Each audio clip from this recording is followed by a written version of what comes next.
is out there. Like I said, we were going to start at noon, but we had so many people lined up. We started at 11, and volunteers have been working their tail off since then.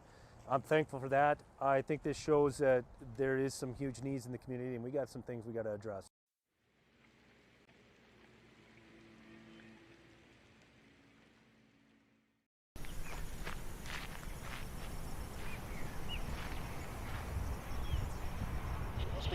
Here with another News Radio. Hey, this is Abby Miller with the Derek Hansen, Couch Potato Radio. Did you see that? It Takes Two. Doug Miller with the morning crew this morning. News Radio. Amy Eiler with It Takes Two. This is Jack Michaels, Voices Force. Joel Heitkamp here on the Mighty Sarah Heinrich. Tyler Access, your home. The Mighty 790 and 104.7 FM KFGO. The names you know, the voices you trust.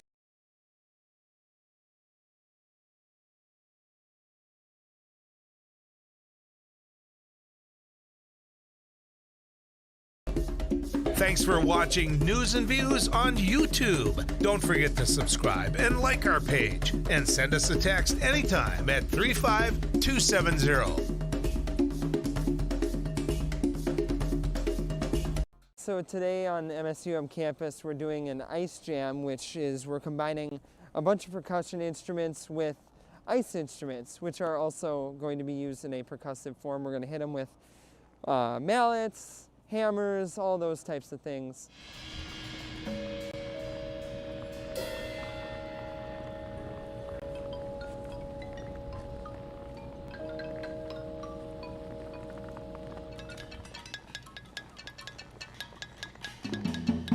Coordinator, they haven't, they're still in place. So, we'll see what the Raiders do from there. Is John Gruden done in football? Yeah, oftentimes in sport, time heals many things. And we see even those that are ousted out sometimes resurface. So my immediate answer is yes as a coach, but I've learned never to say that because as a commentator, there's always some other things going on. The Minnesota Wild had a game in Colorado yesterday. Two hot teams, Joel. And then the Colorado Avalanche get gifted a goal that didn't appear to completely cross the line. Toronto reviews it and they count it, and the Wild fall behind 3-2. Then Kirill Kaprizov. Last time it was Zuccarello with the tying tally against Washington. Zuccarello holds his shot. Kaprizov scores! You like that? Tied that game up at 3. Goes overtime. The Wild fall in a shootout 4-3. And I got to get this plug in. Good morning, Rozo. One of your own just made Player of the Week in the Summit. Oh, sorry, that was the wrong cut. I meant one of your players. Here's Moravich step back. 3! Switch!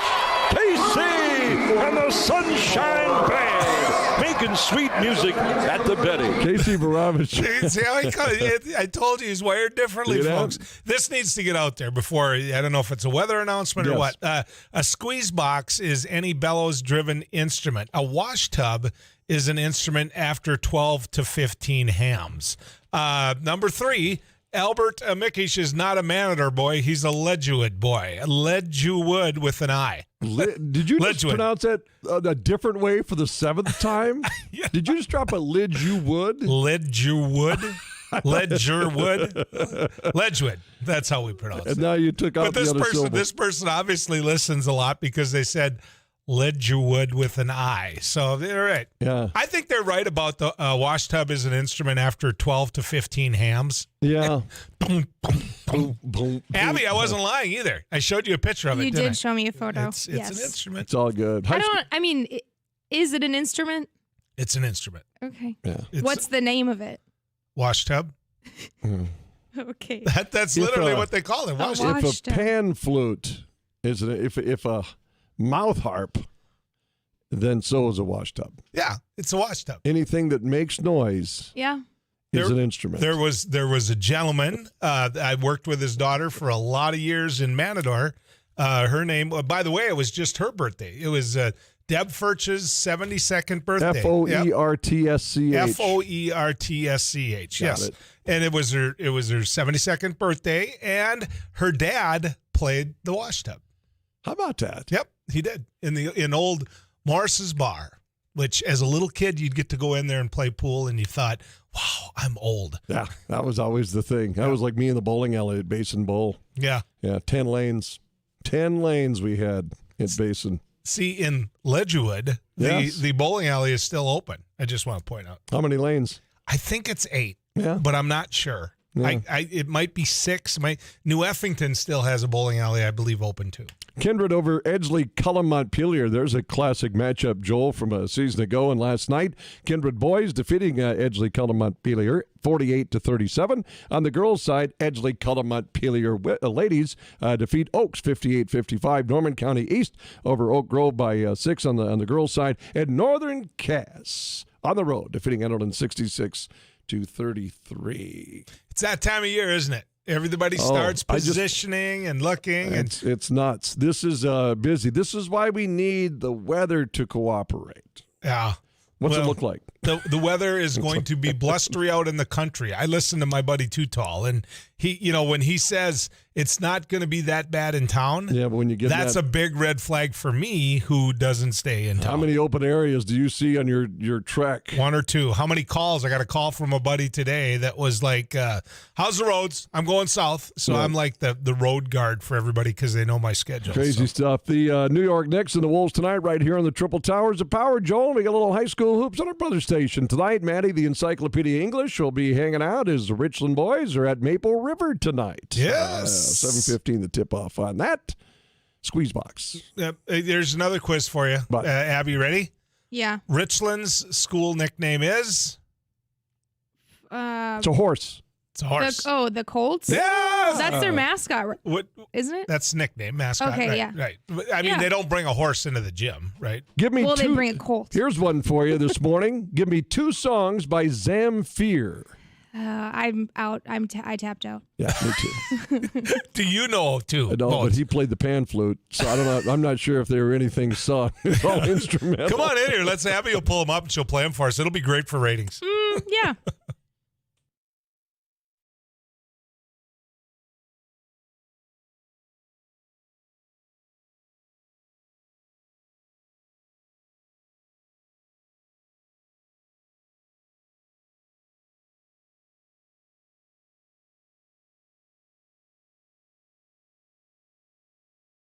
Well, we're doing a food giveaway event to the community. A lot of people are facing food insecurity at this time. As we can tell, we had to start about an hour early because we just had so many people lined up. So as people come up and they need whatever they need, volunteers are taking care of it. It's all contactless, so nobody has to get out, and just making sure whatever the greatest need. We're just giving the greatest good. When we're going until the food is out. As people are coming in, if they need 2 boxes and 2 gallons of milk, that's what we're giving. We don't want to leave anybody out. I was in the hospital, and I saw a flyer on the wall.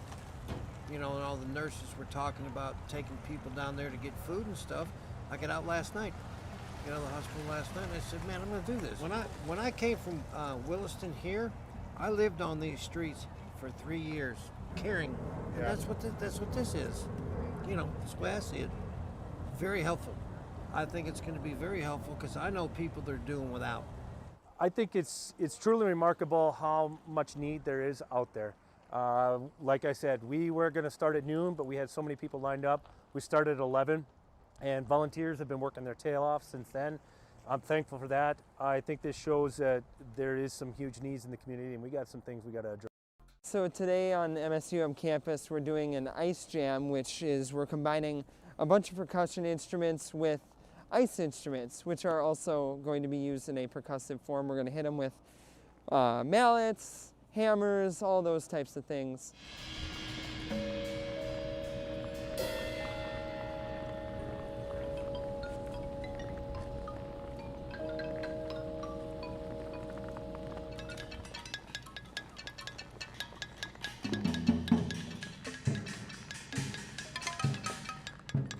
Today is all improv, so we're all just kind of working with ideas that we just kind of think of as we go, and we kind of play off each other, and it's fun to collaborate, but also have a sense of. Here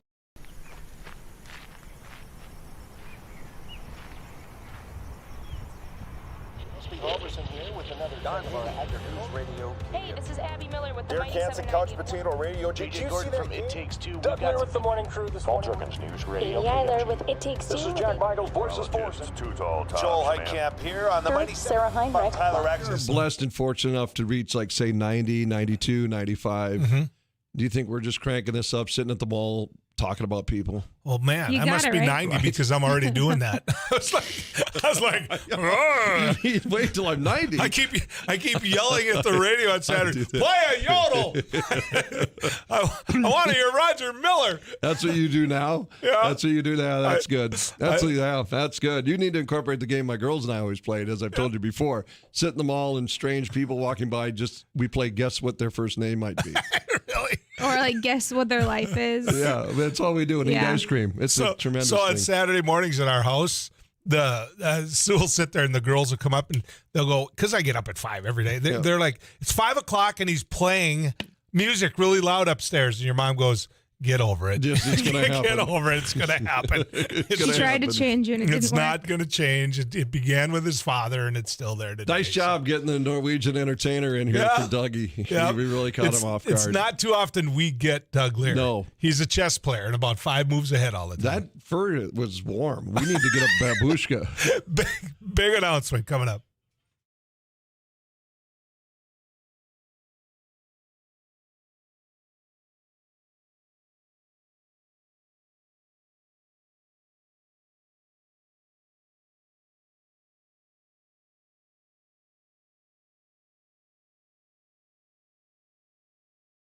Well, we're doing a food giveaway event to the community. A lot of people are facing food insecurity at this time. Alarm fire early this morning. Homeowner Kent Wolford says his son was first to notice the fire. He was out back or something, and he yelled downstairs to us, and we could smell it from there. So I went out and took a look and then just made the phone call. Wolford says as he called 911, he saw flames from his son's car parked in the garage. Firefighters were able to keep the blaze from spreading to the interior of the house at 1930 22nd Avenue South. Moorhead crews were assisted by firefighters from Dilworth and Fargo. 3 men have been arrested for the burglary of a home under construction near Horace.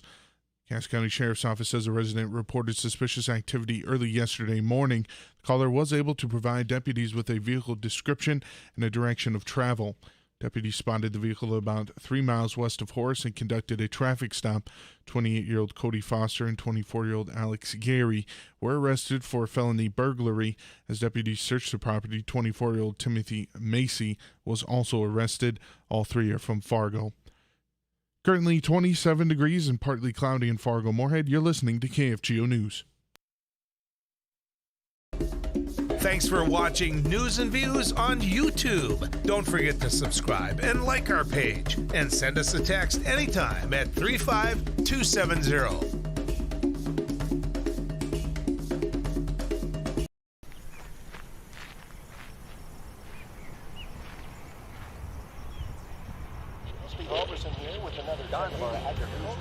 Hey, this is Abby Miller with the Derek mighty Hansen, Couch Potato Radio. Did you see that? From It Takes Two. Doug Lear with the morning crew this morning. News Amy Radio. Eiler with It Takes Two. This is Jack Michaels, voices Poorest. Joel Heitkamp here on the mighty Sarah Heinrich. Tyler Richest, your home. The mighty 790 and 104.7 FM KFGO. The names you know, the voices you trust. So today on MSUM campus, we're doing an ice jam, which is we're combining a bunch of percussion instruments with ice instruments, which are also going to be used in a percussive form. We're going to hit them with mallets, hammers, all those types of things.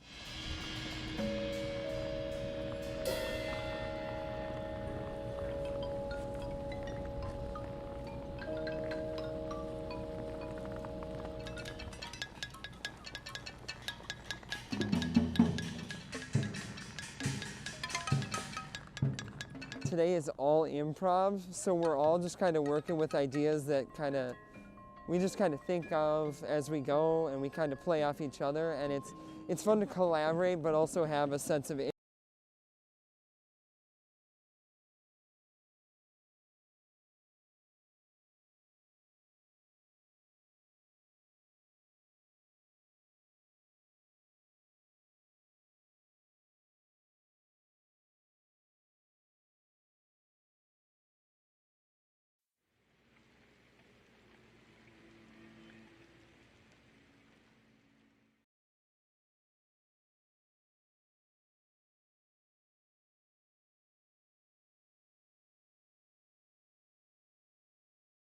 Well, we're doing a food giveaway event to the community. A lot of people are facing food insecurity at this time. As we can tell, we had to start about an hour early because we just had so many people lined up. So as people come up and they need whatever they need, volunteers are taking care of it. It's all contactless, so nobody has to get out. And just making sure whatever the greatest need. We're just giving the greatest good. When we're going until the food is out. As people are coming in, if they need 2 boxes and 2 gallons of milk, that's what we're giving. We don't want to leave anybody out. I was in the hospital, and I saw a flyer on the wall. And all the nurses were talking about taking people down there to get food and stuff. I got out last night, the hospital last night, and I said, man, I'm going to do this. When I came from Williston here, I lived on these streets for 3 years, caring. And that's what this is. That's the way I see it. Very helpful. I think it's going to be very helpful because I know people that are doing without. I think it's truly remarkable how much need there is out there. Like I said, we were going to start at noon, but we had so many people lined up. We started at 11, and volunteers have been working their tail off since then. I'm thankful for that. I think this shows that there is some huge needs in the community, and we got some things we got to address.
Fargo, and that happens to be my fellow redhead, Arlette Preston. Congratulations. Well, you've announced today the way it sounds. Yes, I will be actually having a media event at about 10 o'clock, and yes, I'm announcing now. Okay, so here's my question. It's going to be the toughest question I have to ask all day. You never know what question to ask.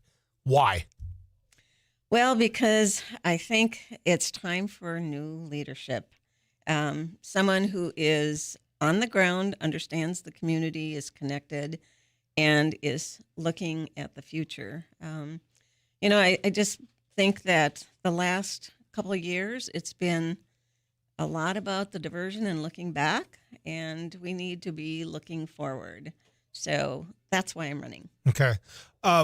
What changes under a Preston administration? What changes if you get the job? Well, my focus has really been on neighborhoods,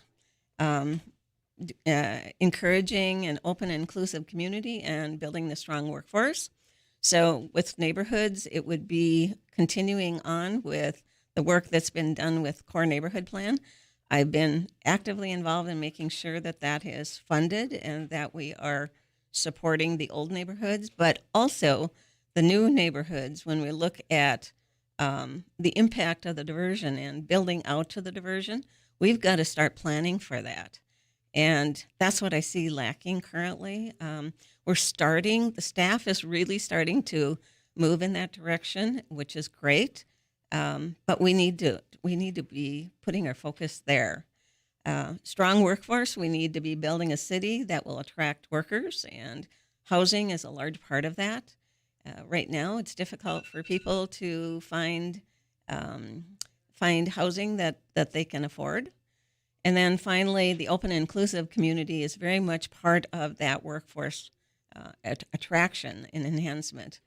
Young workers are looking for open and inclusive communities to live in and work in. So all of those are really oriented towards strong neighborhoods and workforce. Everything that you just described, Commissioner, is something that I catch myself nodding my head, because if you're a business owner, and I would have went to you as a business owner 20, 30 years ago and said, this is the key to making sure you have the workforce that you need, they never would have picked up on any of that. They wouldn't have. At least that's my belief. They would have been like, look, what's going to bring them here is a good job, some health benefits, those type of things. I don't think that they realize that one of the main attractions to Fargo, for example, is a tremendous and wonderful park system. Yes. It is the fact that you have neighborhoods that truly are neighborhoods in many cases. So, if you say open and inclusive, I'm seeing that from, Shannon Full talking about that in the chamber, yes. In the bridge. When I read that editorial, I was like, my God, they're getting it. They understand it. Yeah. Back, 15 years ago, I read Richard Florida's book, The Creative Class, and he was really out in front of this, arguing that to attract workers, to attract young people into a community, you have to have the amenities, you have to be open and inclusive. So he was at least out in front of where we were at that time.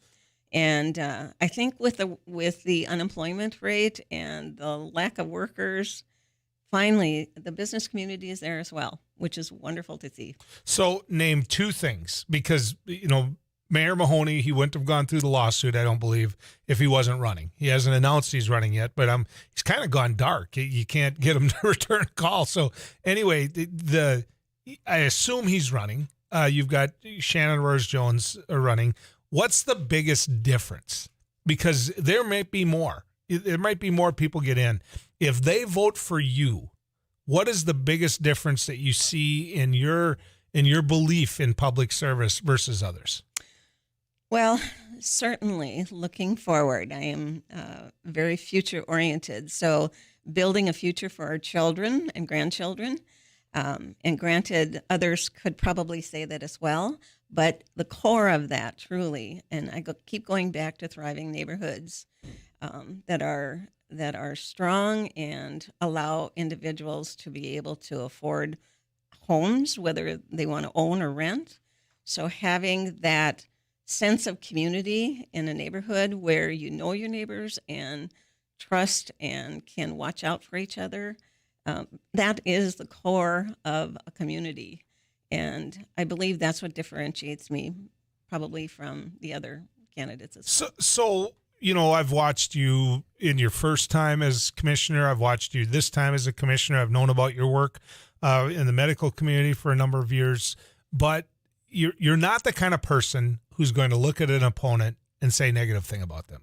You're not. You're going to say why you should run or why you're running and why you should get the job. That being said, you're not going to bring up kids. You're not going to bring up wives or husbands. But in today's politics, what if it gets there? What if the only way, I mean, so much oxygen gets taken out of the room. There's certain media outlets that they thrive upon this. They don't have conversations like we're having right now. You know, I really believe the citizens in Fargo, yes, it attracts a lot of attention shortly and briefly, but in the long run, people are looking for leadership that's positive and moving forward. And that is truly what I'm banking on. And yes, I will certainly be ready and willing to react to things. But yeah, you're right. There's no way I'm going to start that. And this to me is the separation, is that was personal. What we just got done talking about was personal. Yeah. But saying what your opponent believes that separates you is a whole different thing. Definitely. A whole different thing. So when you look at Mayor Mahoney now, assuming he's your opponent, working as closely as what you have with him on the Fargo City Commission, what do you see that clearly separates you from him policy-wise? They're not just, broader vision. I'm not talking about that. An action that you look at and say, we just disagreed. We voted separate on this. I don't agree with them. What do you see as a difference there? Well, yeah, you're right. It's, he and I have agreed on a lot of issues. But one of the major ones was the timing of the mask mandate. I have a community health nursing background, so I come from that perspective. And he was late on that game, and granted, eventually he got there, but I would have done that much earlier. And, I think otherwise it is truly an issue of, after as many years as he's been in the office, I am not one to sit on my laurels. I am there to make things better and to improve things. And that's the difference, I think, that would happen. Now, granted, that's not a real solid policy difference, but it is an orientation difference, and that makes a huge difference in policy. Well, you gave me a specific. I'm just going to say I don't always get specifics when I ask that question. I get kind of that John Hoven talk around it, really not say anything kind of a deal. So when you take a look at what's going on in Fargo now, I mean, there's going to be a meeting at 11 o'clock today, and that meeting is going to be about your police chief. And if I were a citizen of Fargo, I wouldn't, I'm hearing this, I'm hearing that. There's certain numbers that are facts, which is, your person force is way down at the police department. People are leaving. What's going on, Arlette? And if that is the case, I mean, you are a commissioner. You have substantial power now in Fargo. So what's going on with the police chief?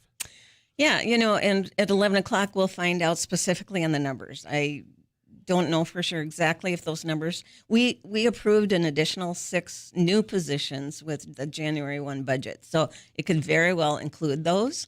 So if you subtract those out, it's, probably 18, 19 vacancies. Couple of things going on.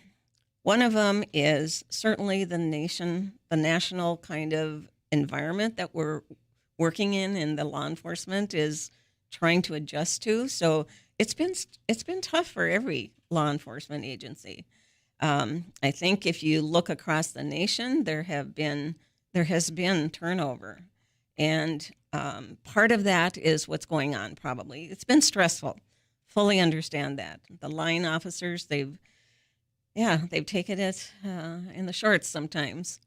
The second thing is, and I was here when Chris Magnus was hired back in the late 90s, and he came in from the outside specifically after following a couple of police chiefs that had been there for quite a while, and he made a lot of change. And it's difficult for people that have been in a department for a long time probably to accommodate that change.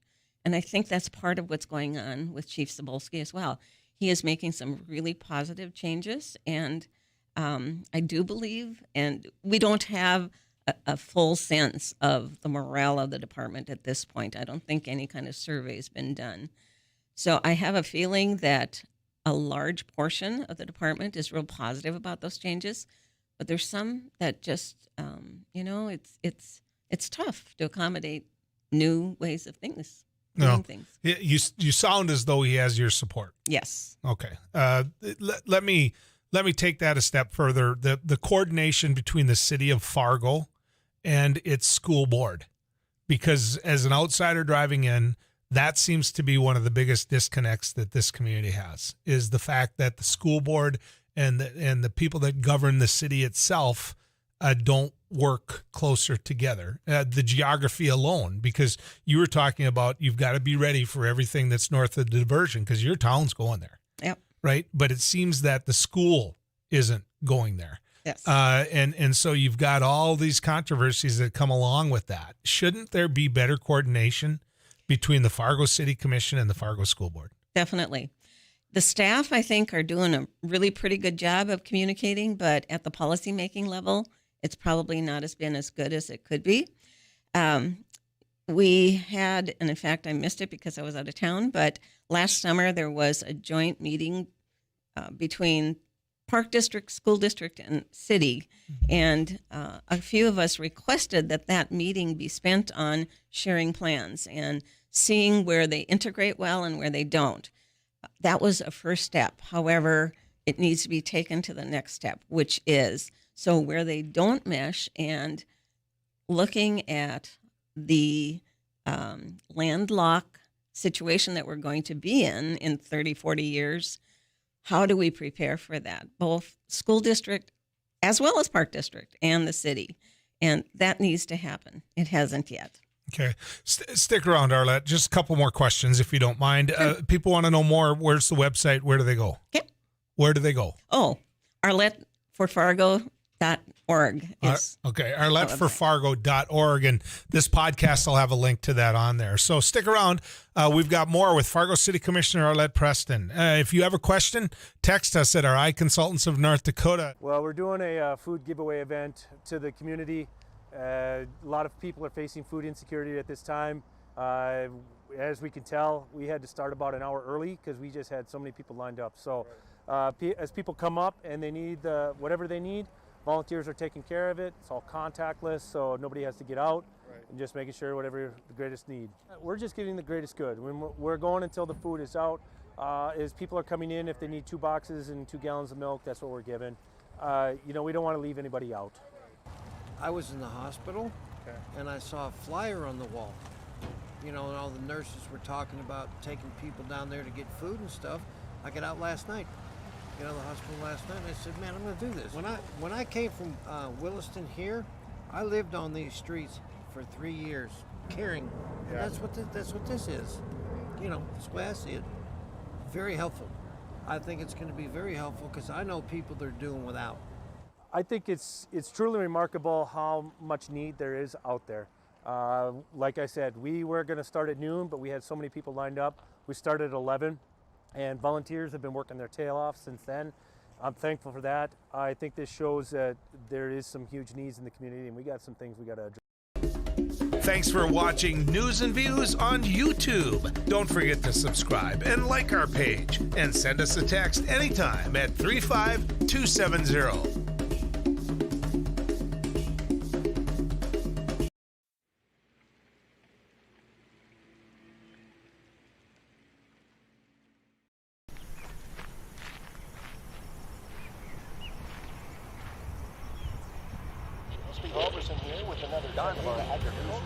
Hey, this is Abby Miller with the Dear Mighty Kansas 790. Couch Potato Radio. Did you see that? It Takes Two. Doug Miller with the morning crew this morning. Jerkins News Radio. Katie Eiler with It Takes Two. This is Jack Michaels, Voices Force. Joel Heitkamp here on the Mighty Sarah Heinrich. Tyler Axis, your home. The Mighty 790 and 104.7 FM KFGO. The names you know, the voices you trust.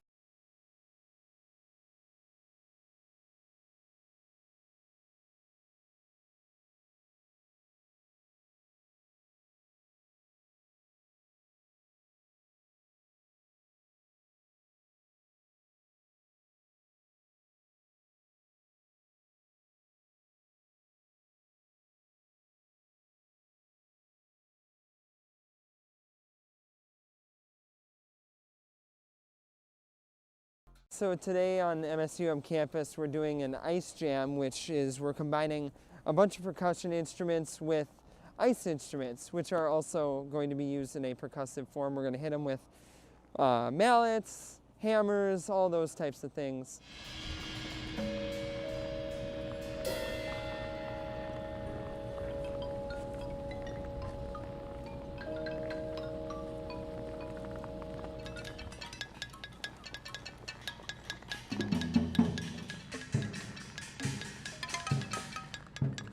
Today is all in studio. She wants to be the next mayor of the city of Fargo. Commissioner, what if somebody came up to you at a public debate or at a public forum and said, look, we just hired you as a Fargo City Commissioner and you already want to be mayor. We already gave you a job. Let's see how that goes. You know, the last 2 years have been, or year and a half has been great, actually, to understand how and what things need to actually happen. So it's been a good preparation, I think, for moving into the mayor's position. And, you know, it's an issue, again, sitting on the commission, seeing leadership and where it needs to go. So it's just been eye-opening for me to sit and watch and think we need to move and change that leadership. 10 years from now, if you could just peel back that onion and look 10 years from now, what major difference would there be in Fargo because you got the reins as mayor versus what we see now? Well, our neighborhoods would be stronger. We will have workers who are able to afford housing. We will be, the planning and development department has really been doing a much better job of beginning to determine actually what development happens. We will have a stronger voice in what the new development looks like and how it functions. I think all of us look at the huge apartment buildings and wonder why. That will change, I believe. Okay. I mean, Fargo is a city that is not like other cities its size. It has 60% renters versus 40% owners. And if you can flip that the other way, you've got your neighborhoods. Yes, exactly. So, one more time, where do they go? What's the website? ArletteForFargo.org. Thank you for doing this here on News and Views. All right. Appreciate it. Thanks, Joel. We'll be talking many more times. When we come back, Corey Peterson joins us, the mayor of Horace, right after this.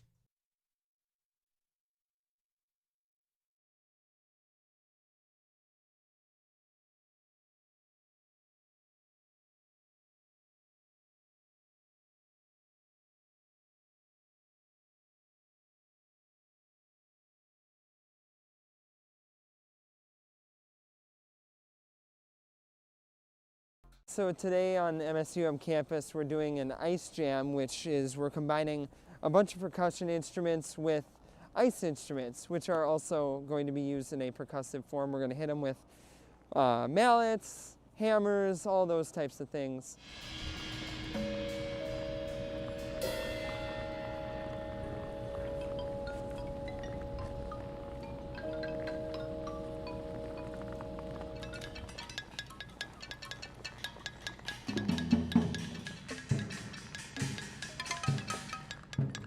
Today is all improv, so we're all just kind of working with ideas that we just kind of think of as we go, and we kind of play off each other, and it's fun to collaborate, but also have a sense of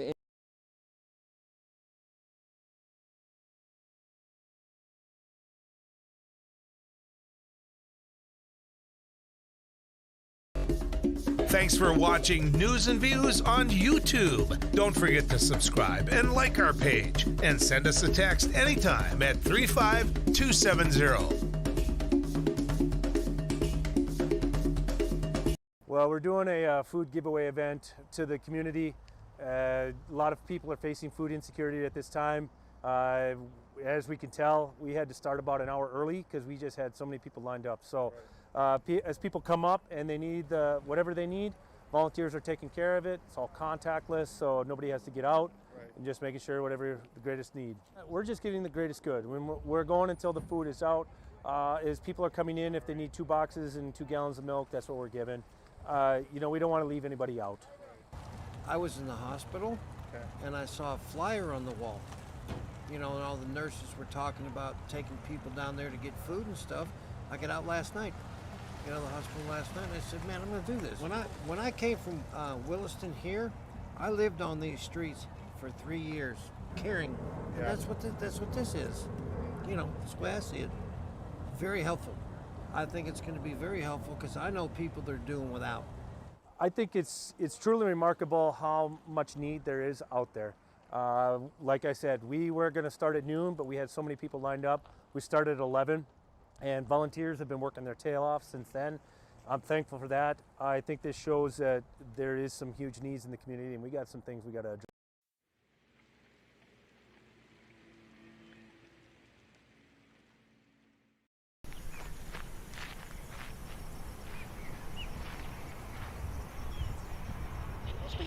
Here with another News Radio. Hey, this is Abby Miller with the Bear Mighty Cats and 790. Couch Potato Radio. Did you see that? It Takes Two. Doug here with the morning crew this morning. News Radio. Katie Eiler with It Takes Two. This is Jack Michaels, Voices Force. Joel Heitkamp here on the Mighty Sarah Heinrich. Tyler Access, your home. The Mighty 790 and 104.7 FM KFGO. The names you know, the voices you trust.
Good to be with you. We've got a lot to talk about today, inflation being one of those. So Abby and I have been looking to have a conversation about inflation for quite a while, and we haven't been able to bring the people in that we want to have to answer some of those questions. And so we are going to get a chance today. And we'll hit upon inflation. We'll talk about what the prices are, what you're looking at, and make sure you get an opportunity to speak to it. A lot of people believe, well, okay, if you're on my side of the aisle, there's no way that you'll ever talk about inflation. You'll just try to ignore it. That's not true. That isn't. If you want that type of philosophy on how to do this job, then go to a different radio show. It isn't going to be hard for you to find one that only has one point of view or one side's point of view as part of the discussion. We don't do that here. And that's why we're number one. And that's why we're number one by far. So we're going to have that today. We're also going to take your calls on a number of issues, not the least of which is policing, which is, to be talking about growth. I mean, think about that. When I was in the legislature, I remember talking to a guy named Curly Hauglin. And I'm just going to say his name. Curly at the time was the state chair of the Republican Party. And we were talking about growth, about potential growth and how we got to grow and, this. And he goes, I don't want it to grow. I could care less if it's 580,000, 550,000 people. He said, I like my state. If there wants to be less people living here, the more for me, kind of. And he said that. I maybe changed the verbiage a little bit different, but that philosophy is gone. That's gone. What we've got now is we've got a situation where there are towns that we've got to help deal with the growth that we've encouraged, that we've spurred, that we're enjoying. Okay? Now, if you're listening to me in the northwest part of this state, you know exactly what I'm talking about. If you're in Tioga, if you're in Ray, if you're in Stanley, if you're in Alexander, if you're in any of those areas, what we're about to talk about is what you have an insight into and maybe can even help more cities with, okay?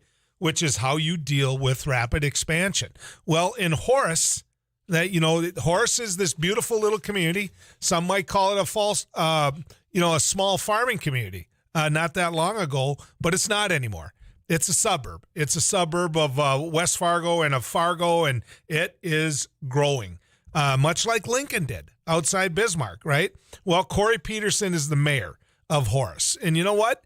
He gets all this thrust upon him, he and his city, without the kind of help that they need to get the job done. And I want to talk to him about that today because infrastructure matters. Mayor Peterson, good to have you on News and Views.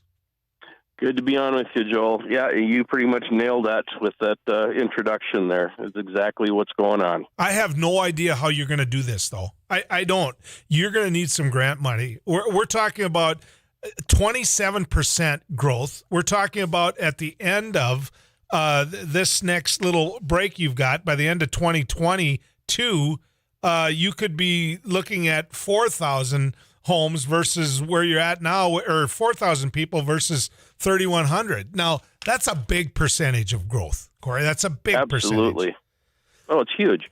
In fact, just to give you an idea, all right, so 2 years ago, we had 86, 87 homes built in town, and that was a fairly substantial increase from the year before. It almost doubled. So last year, we were trying to predict, okay, so if we're having that type of growth, if you kind of run a number, maybe we'll get around 160 to 180. Well, we wound up with 292 permits being pulled for single-family homes last year.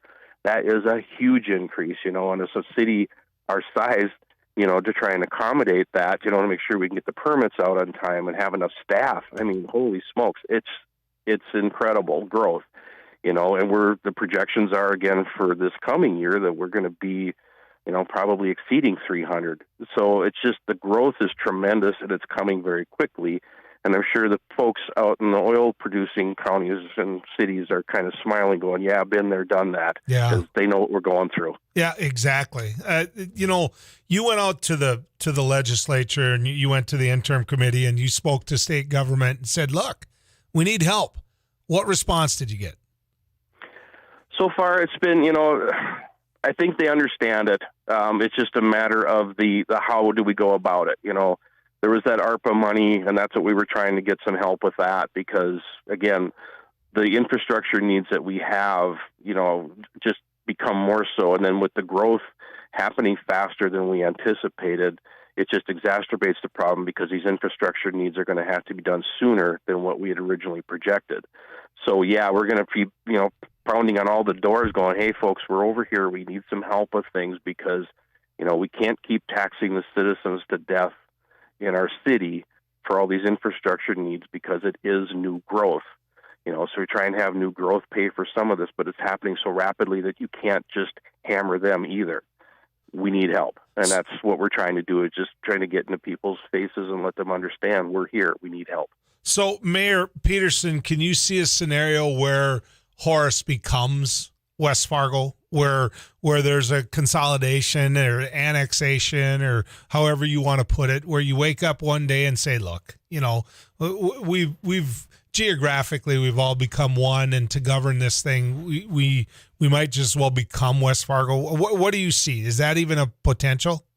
No, that's not, because it's just one of those things. We all have our own identities. I mean, we were a bedroom community, and we're kind of moving away from that now, getting into what I'll call a small urban metro, and that'll change over time too, just as everything else. But no, Bernie and I have a pretty good handshake on that. We'll keep our boundaries and we'll do our things. We share the school district, and that's cool. We got that, But as far as city goes now, we'll keep our boundaries, and everybody plays in their sandbox. But like I said, we've got the school district, and that's fantastic. So we can all work together there. See, I think that's one of the reasons people go to Horace. I can name you 3 families that moved to Horace. I can name another gentleman that's a big friend of mine in Horace that's why they live there, is because they don't want to be Fargo or West Fargo. They want to be Horace. And so you've got that thrust upon you as well. That to me is a good sign, Mayor.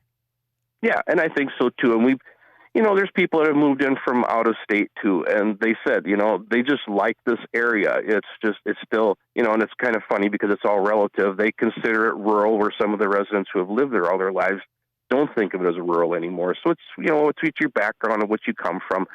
I grew up on a farm. I've lived in Minneapolis. I've lived in Grand Forks. To me, Horace is still a small rural community, but we are changing, and I understand that. But again, it's all your perspective on where you've been. What about the people that can help you in terms of planning?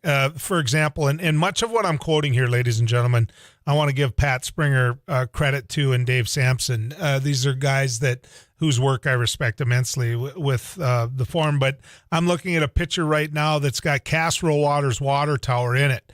That Dave Sampson took. And, I know the folks at Casserole Water. I know the great job they do.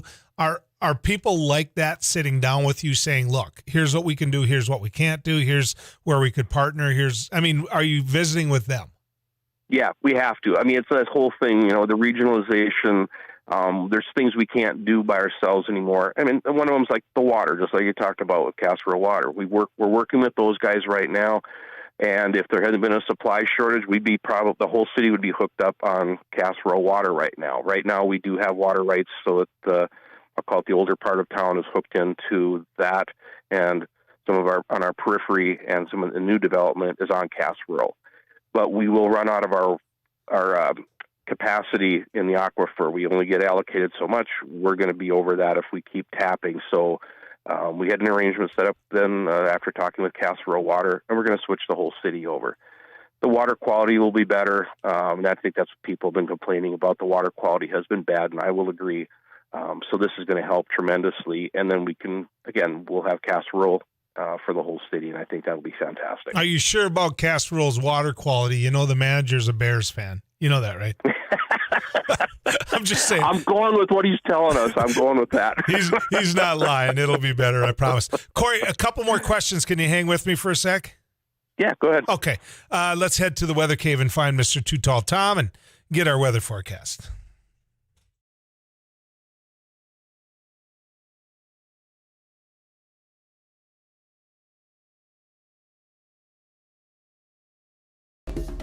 Thanks for watching News and Views on YouTube. Don't forget to subscribe and like our page, and send us a text anytime at 35270.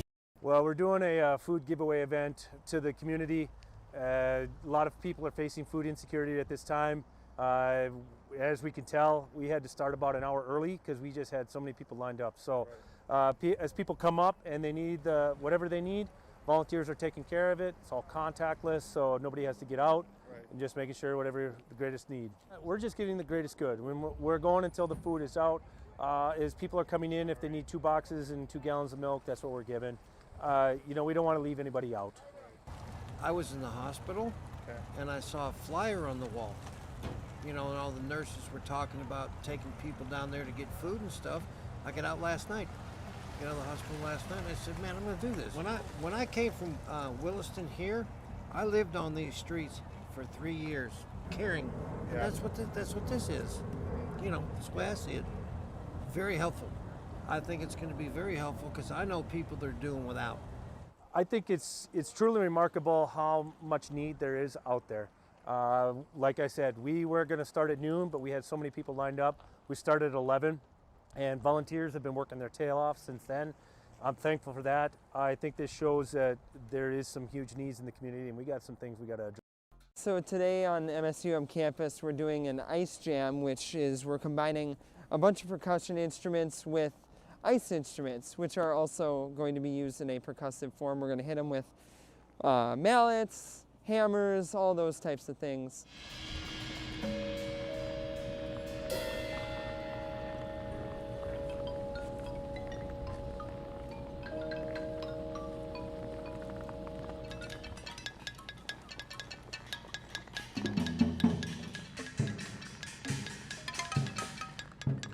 Today is all improv, so we're all just kind of working with ideas that we just kind of think of as we go, and we kind of play off each other, and it's fun to collaborate but also have a sense of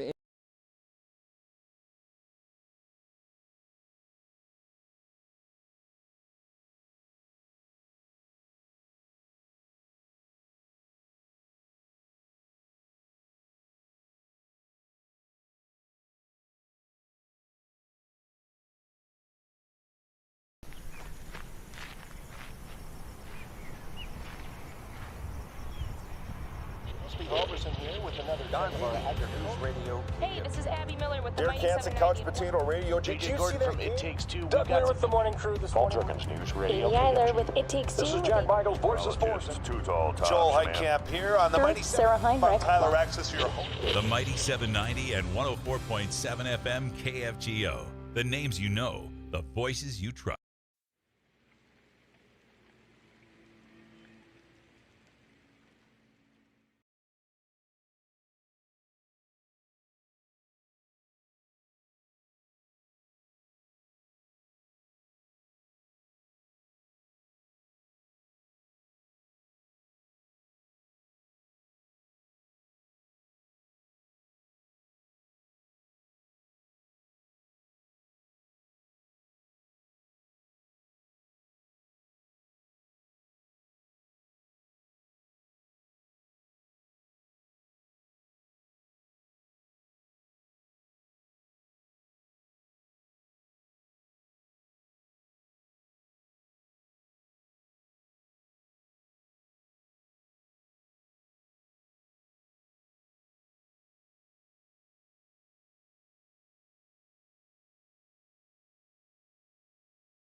He's given us some more time. That's Corey Peterson. He's the mayor of Horace. We're talking about growing pains, the type of growing pains that, we saw and we realized from northwestern North Dakota. But Mayor Peterson, when you look at, and I want to get to a couple of these questions so people don't think we ducked or dived them, but it says, why give the permits, Mayor? Why give the permits to allow the work done if you're not ready for them?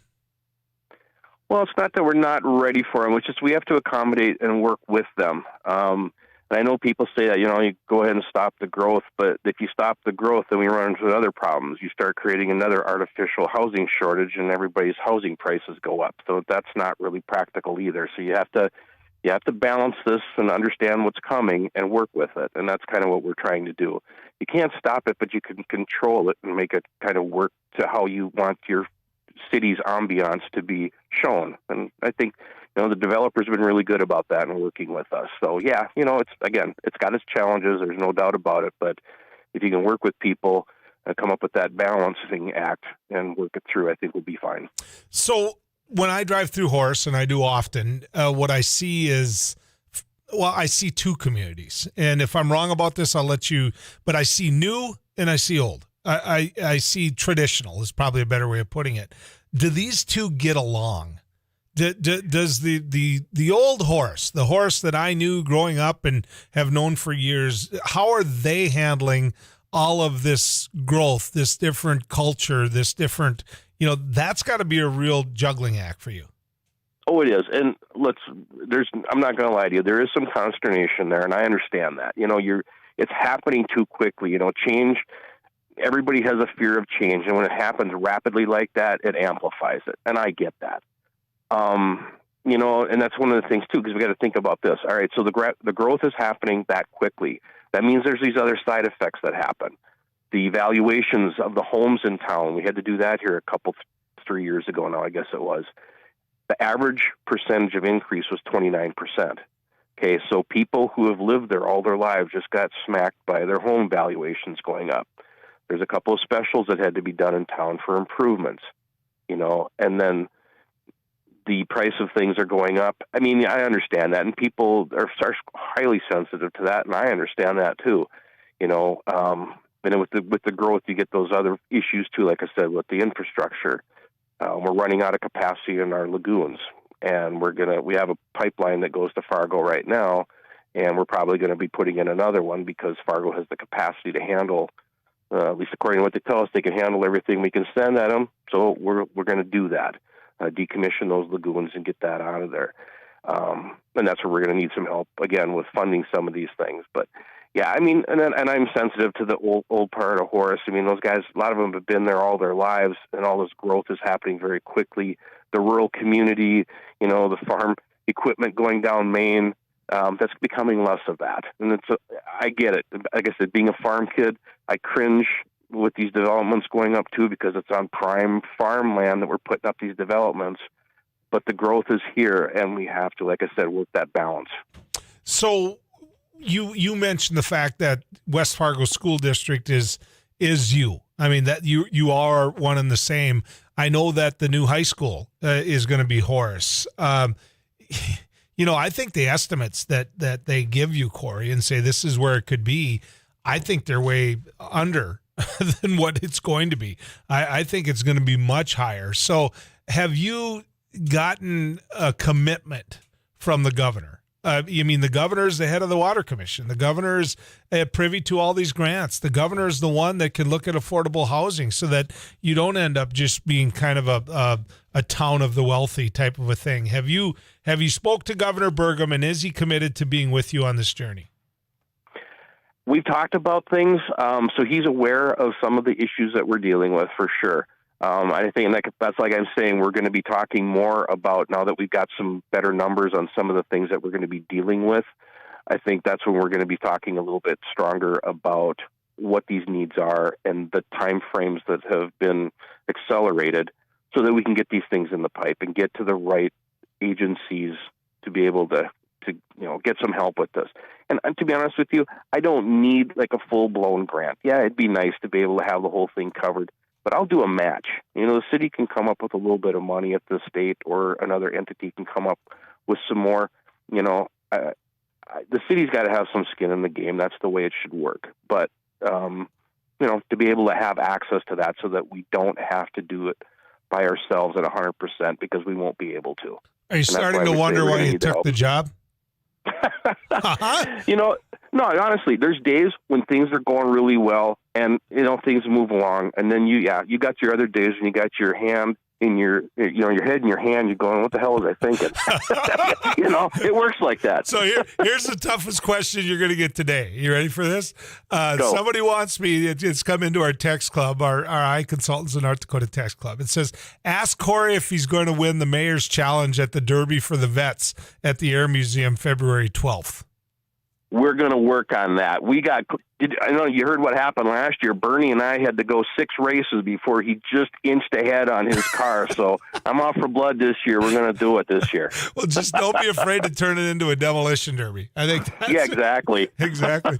Hey, you're doing a good job. And I got to tell you, you're doing a job that isn't all that easy. I hope some legislators were listening today. And, you know, I think of Lincoln. I think of Tioga. And I've mentioned all those names in the Northwest earlier.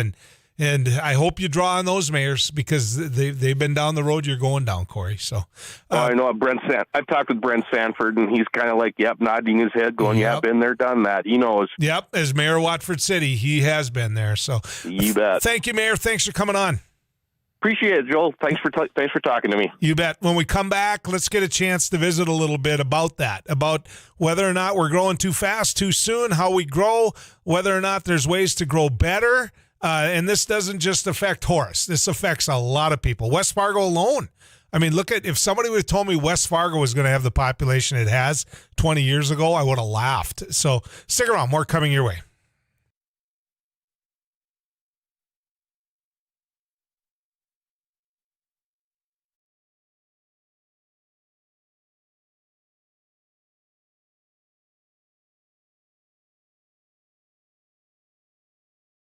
Well, we're doing a food giveaway event to the community. A lot of people are facing food insecurity at this time. As we can tell, we had to start about an hour early because we just had so many people lined up. So as people come up and they need whatever they need, volunteers are taking care of it. It's all contactless, so nobody has to get out. Right. And just making sure whatever the greatest need. We're just giving the greatest good. When we're going until the food is out. As people are coming in, if they need 2 boxes and 2 gallons of milk, that's what we're giving. You know, we don't want to leave anybody out. I was in the hospital, and I saw a flyer on the wall. You know, and all the nurses were talking about taking people down there to get food and stuff.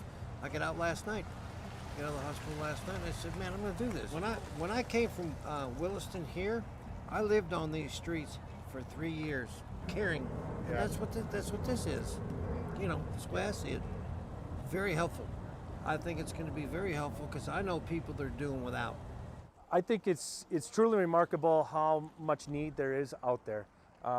Like I said, we were going to start at noon, but we had so many people lined up. We started at 11, and volunteers have been working their tail off since then. I'm thankful for that. I think this shows that there is some huge needs in the community, and we got some things we got to address.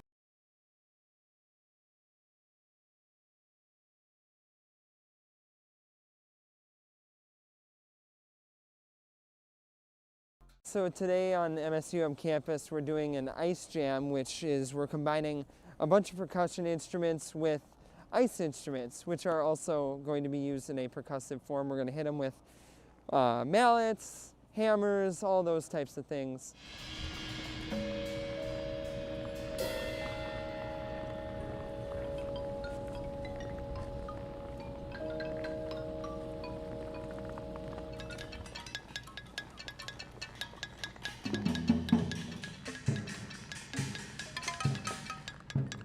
Today is all improv, so we're all just kind of working with ideas that we just kind of think of as we go, and we kind of play off each other, and it's fun to collaborate, but also have a sense of. Thanks for watching News and Views on YouTube. Don't forget to subscribe and like our page, and send us a text anytime at 35270.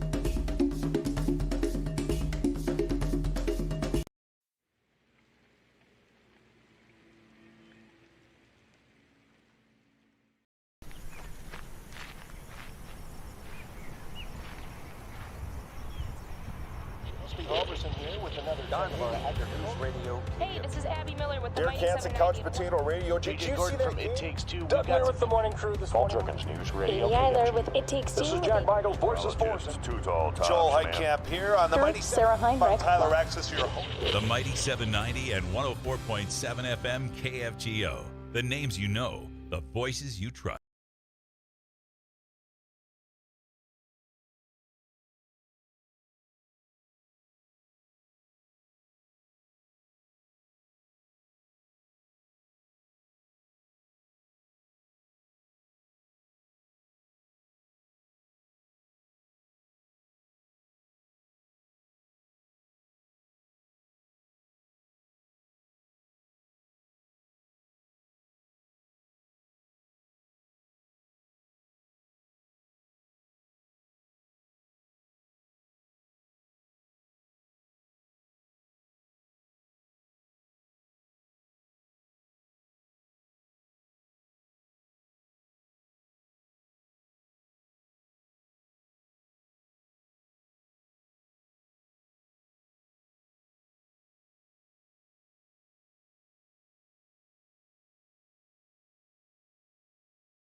Green Bay Packers this weekend.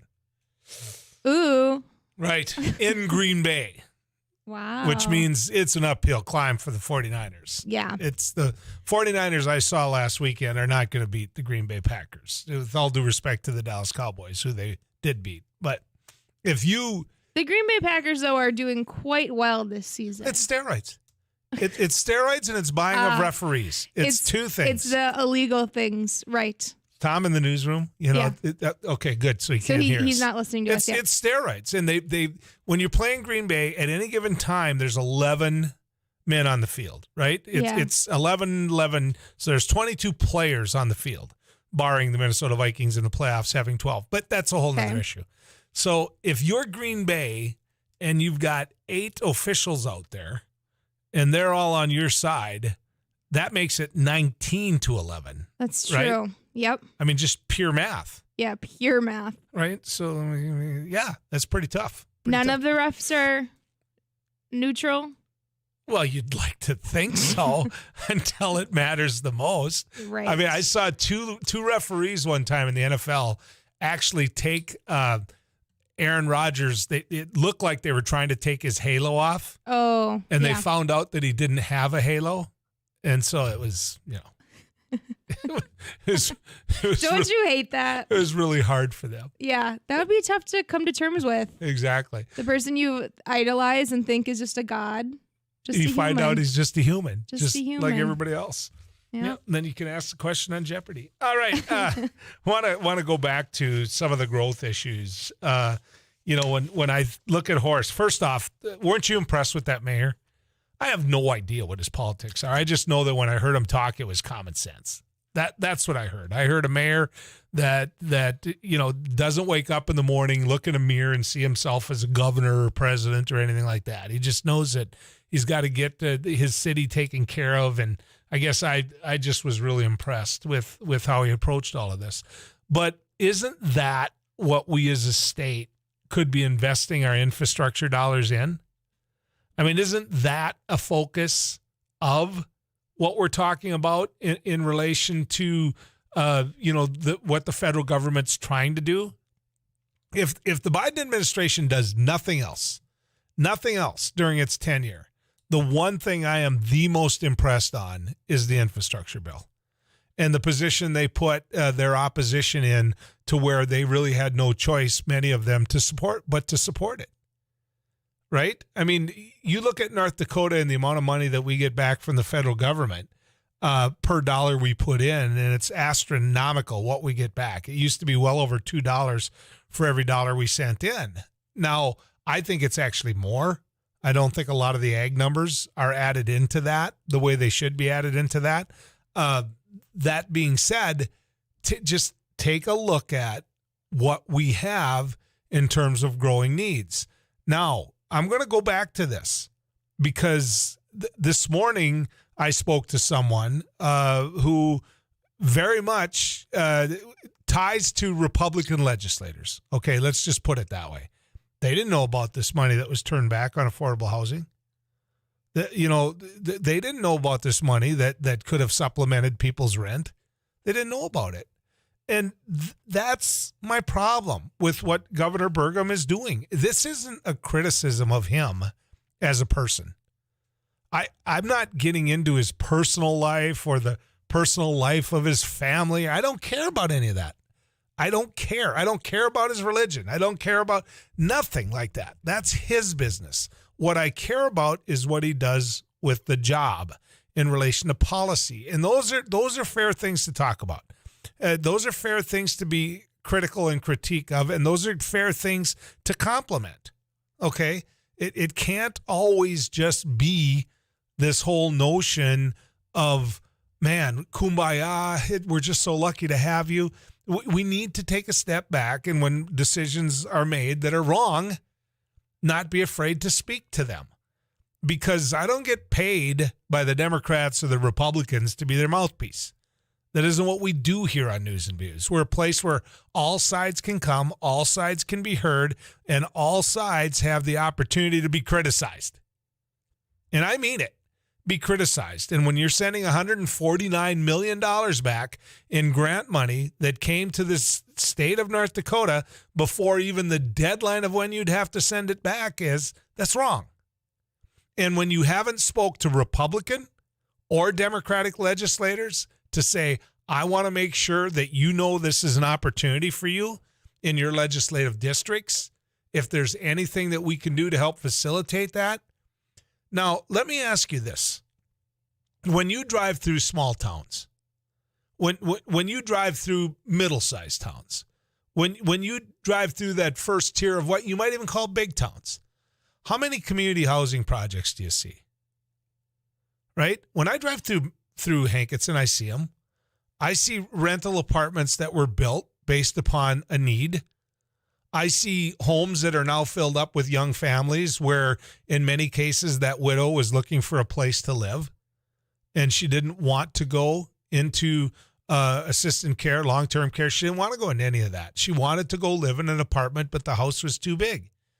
And the infrastructure of running that house was too big. She didn't want to sit there on the fixed income and all of a sudden need to replace a furnace or move the snow or do any of those things. Now, does that just sound like common sense? And so the next thing you know, you're building and you have hopefully some type of rental place for her to go to because the days of ownership are over. Now, fast forward to another family. Let me give you another scenario. You've got a young woman who's got 3 kids. There's the scenario I'll give you. And it isn't going well. And yet you want them to stay together as a family. You want them to do the best they can, but the husband's abusive, the husband's a drunk, the husband's gone. Pick one. I don't care. But in society, that's happening all over the place. And you look at that mother and you ask whether or not she can afford to rent an apartment here in Fargo, here in Williston, here in Minot, here in Dick. I don't care. Pick one of the cities. And the answer is oftentimes they can't. They can't. So what do we do as a federal government? We send money out to the states to help with affordable renting housing, right? But we don't administer it. We don't administer it. And when we hire the person that ran Lutheran Social Services, and she blew up Lutheran Social Services, I'm sorry, but she did. It blew up. I mean, Lutheran Social Services played a major role in this state. Major role. And the mission was beautiful. It went around and it helped people and it recognized the very problems that I just represent. And you know what? The individual that ran it blew it up. It's gone. It's gone. The word bankruptcy enters into it. And so when you're sitting there looking at funds that you can put out there, that you can put to work, how hard is it to call a Tim Mathern? How hard is it to call a Rich Wardner? How hard is it to call, a Josh Boucher? Or how hard is it to call a Chet Pollard and say, guys, here's the deal. The Fed sent me this money. I got the money. I've got a head of a department. I don't know who out there in your caucus is looking at doing this. They need it. They need it in their communities, but at least let them know as legislators that this is available to their communities. Boom. Boom. Then there isn't one legislator that would, you don't sit there as a legislator, get up in the morning and go, okay, where's the website? All right, I got to look at this. All right. That isn't how legislators work. Many of them that are listening to us right now are out doing chores. Many of them that are listening to us right now are not exactly what you'd say are the most computer literate when it comes to many of these issues. They should be, I realize, but they're not. And you know what? The people chose to elect them. So that's part of this too. What I'm saying is communicating with them and letting them have the opportunity to go back and do the things we're talking about is a good thing. Now, one other thing I got to get off my chest. We're not right now on 1270 out of Bismarck. We're not. The mayor of Bismarck went and he went about doing what the mayor there is really good at doing, and he came in with all the pawnbroker money and said, if you put me on, I'll write you a check this big. Well, that's fine. We had a great relationship with 1270. We did. That cluster of radio stations and that family was fun to work with for a lot of years. So while I disagree with their decision, I respect their decision, and also I appreciate the fact that we can do this by podcast, we do this by YouTube, we do this in so many ways that when it comes right down to how we deliver to Western North Dakota, we've got the big stick and we've got Key 660. But here's why I bring it up. I bring it up because yesterday I got a call from listeners of Super Talk, the time slot that we used to have, because in the beginning they were mad at me when they first heard it. But if you're going to turn that time slot over to a host who wants Luke Simons to be his guest host, and you're going to give him a platform to have another legislator on and have that legislator and him use the B word when it comes to women and degrade women who came forward, then quite frankly, I'm okay with not being involved in it. I really am. I respect this show and my audience too much. That's not going to happen. And if that is what they want to be, then they've got to make the choice that goes with that. They do. My only fear, like everything, there's a reason that on News and Views with the biggest audience, we get the most for ads. We do, because we deliver the most, the largest audience. And so that's the nature of advertising, right? But if you're supporting a Luke Simons, if that's what you want to do, I just would give advice to them. You're going to lose ad revenue. You're going, and that's just a business model. All right, we've got a road report or weather report, or what do we got there? Yeah, before heading to Tom, somebody called in and they're driving west of Valley City on their way to west of Jamestown. And he said the blowing snow is really bad and the snow's starting to stick. So just be careful out there. And I think west of us is getting bad. That's one of those. It's one of those Yeah. days. All right, let's head to. Wait a second. Should I just tell you what Toby McPherson said? Big Packer fan. He said, if the Packers are on steroids, then maybe the Vikings should try them. Maybe drink that water. I think that's Drink a drop the mic moment by Toby. Yeah. All right, let's get to the weather cave. I'll guarantee you Tom liked that too. I knew you'd You're like that. laughing hard. I knew you'd like that. Oh, come on, Tom. It's a reality pool. Wear some clothes because it's going to be cold. I mean, dive in it. All right, Tom.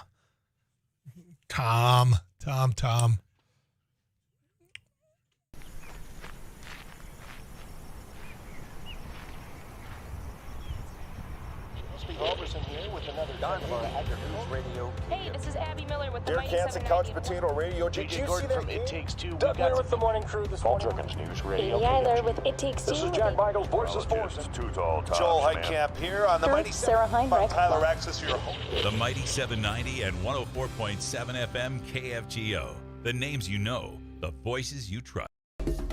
Thanks for watching News and Views on YouTube. Don't forget to subscribe and like our page. And send us a text anytime at 35270.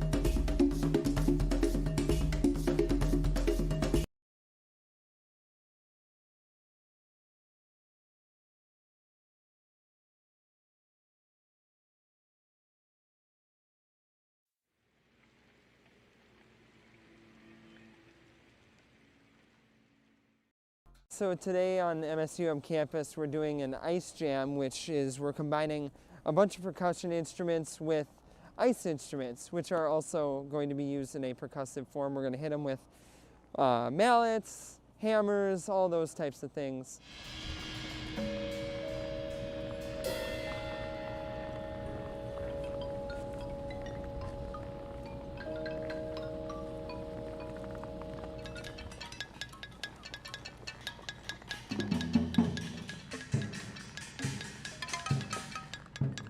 Today is all improv, so we're all just kind of working with ideas that we just kind of think of as we go, and we kind of play off each other, and it's fun to collaborate, but also have a sense of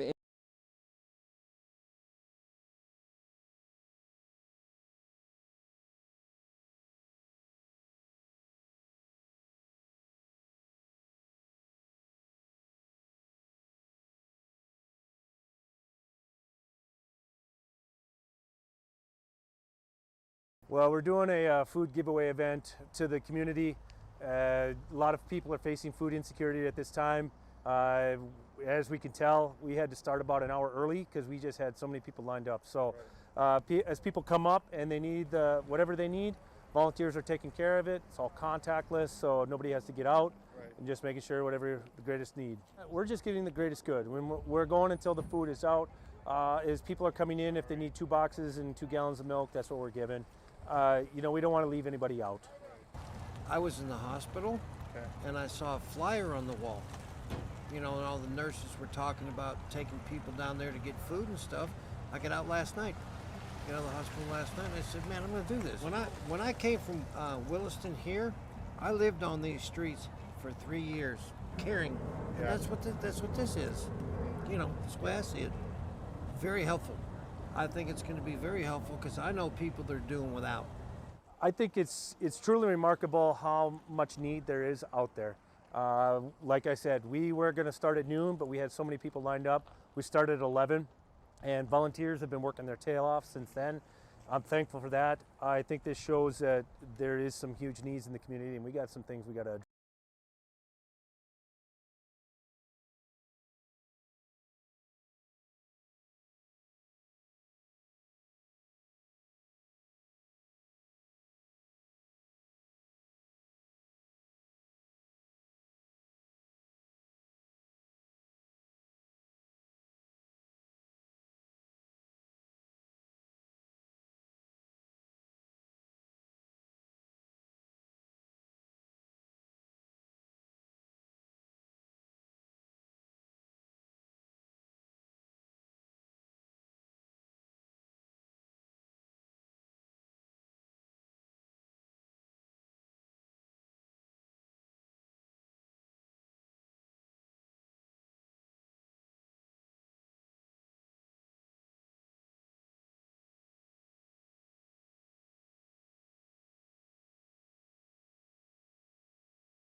For North Dakota Department of Human Services, we get calls daily needing rent help. Another one.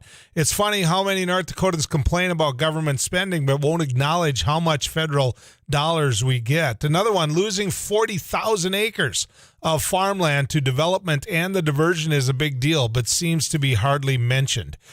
You know, I think about the diversion, the farmland, and those folks all the time. One of the individuals I consider to be, well, a number of them, cousins and good friends, and it's over.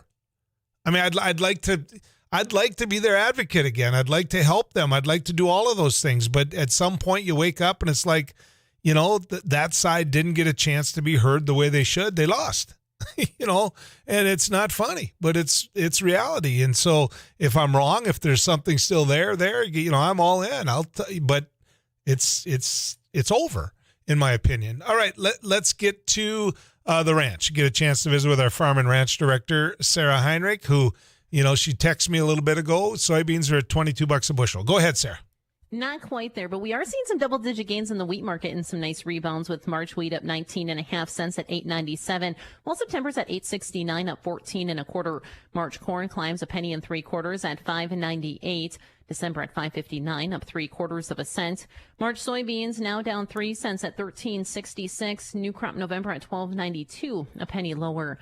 In the cattle market, we are mixed. March feeder cattle, 58 cents lower at $165.80. February live cattle up 28 cents at $138.25. And February lean hogs are down 15 cents at $80.75.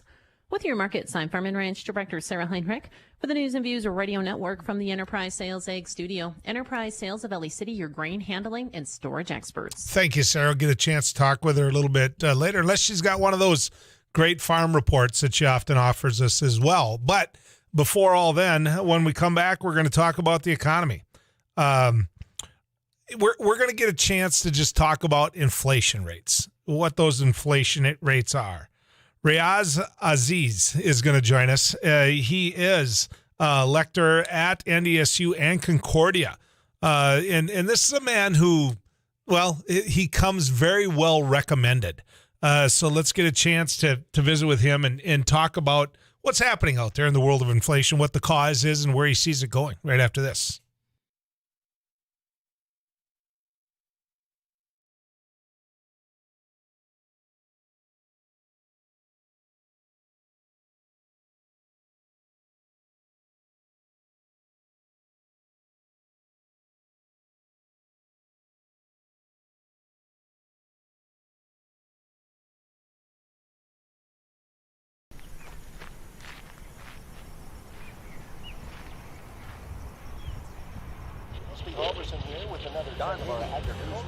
Hey, this is Abby Miller with the Derek Mighty Hansen, 790. Couch Potato Radio. Did you see that from game? It Takes Two. Doug Miller with the morning crew this morning. News Radio. Amy Eiler with It Takes Two. This is Jack Michaels, Voices Poorest. Too tall, Joel Heitkamp here on the Mighty Sarah Heinrich. Tyler Access, your home. The Mighty 790 and 104.7 FM KFGO. The names you know, the voices you trust.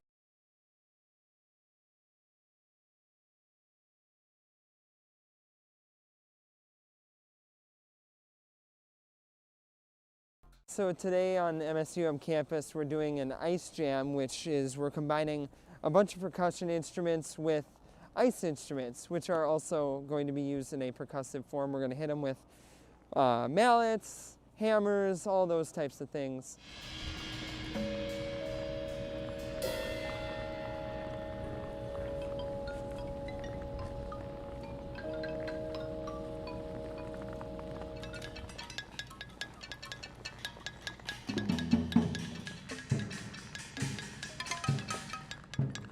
Today is all improv, so we're all just kind of working with ideas that we just kind of think of as we go, and we kind of play off each other, and it's fun to collaborate, but also have a sense of.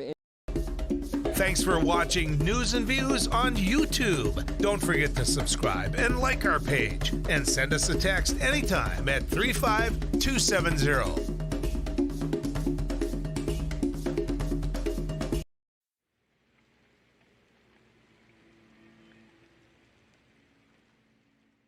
Well, we're doing a food giveaway event to the community.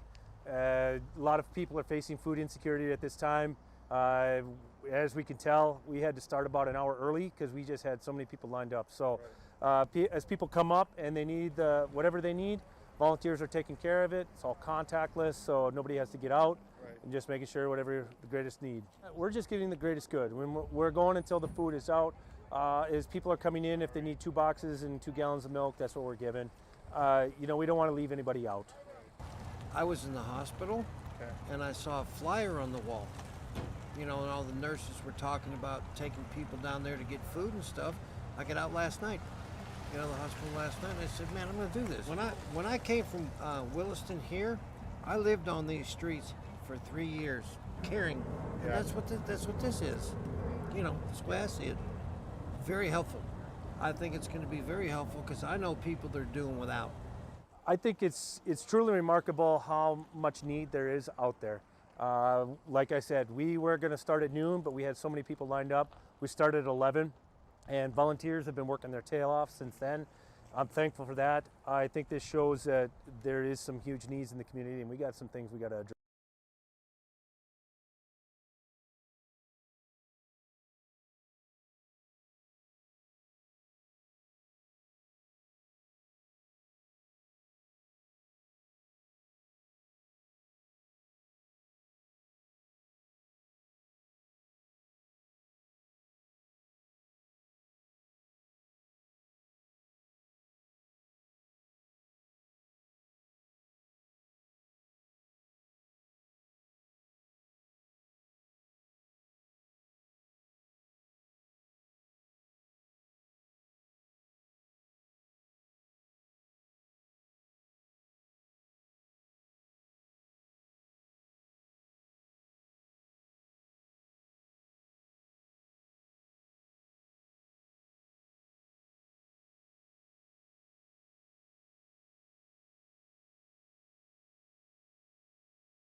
Welcome back to the News and Views Radio Network. I'm Joel Heitkamp. Abby Miller is your producer back there, and she's been excited about this next guest, as am I now, because he rides Harley-Davidson. How's that, Ab? That's enough right there. That was a selling point for you. Riaz Aziz is a faculty lecturer at NDSU and Concordia.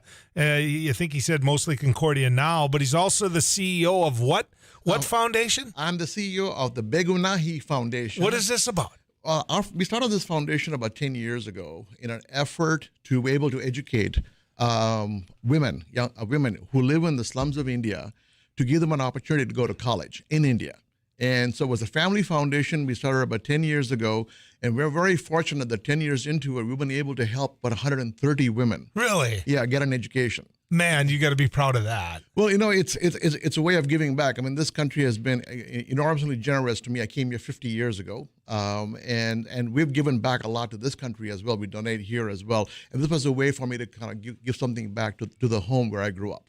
In some of those more impoverished areas of India, is that even an option for women normally, or do they just not get to go to higher education? No. In some of the impoverished area, going to college is like you and me being invited to go to Mars. Really? I mean, that's how far-fetched it is, because economically it's not feasible.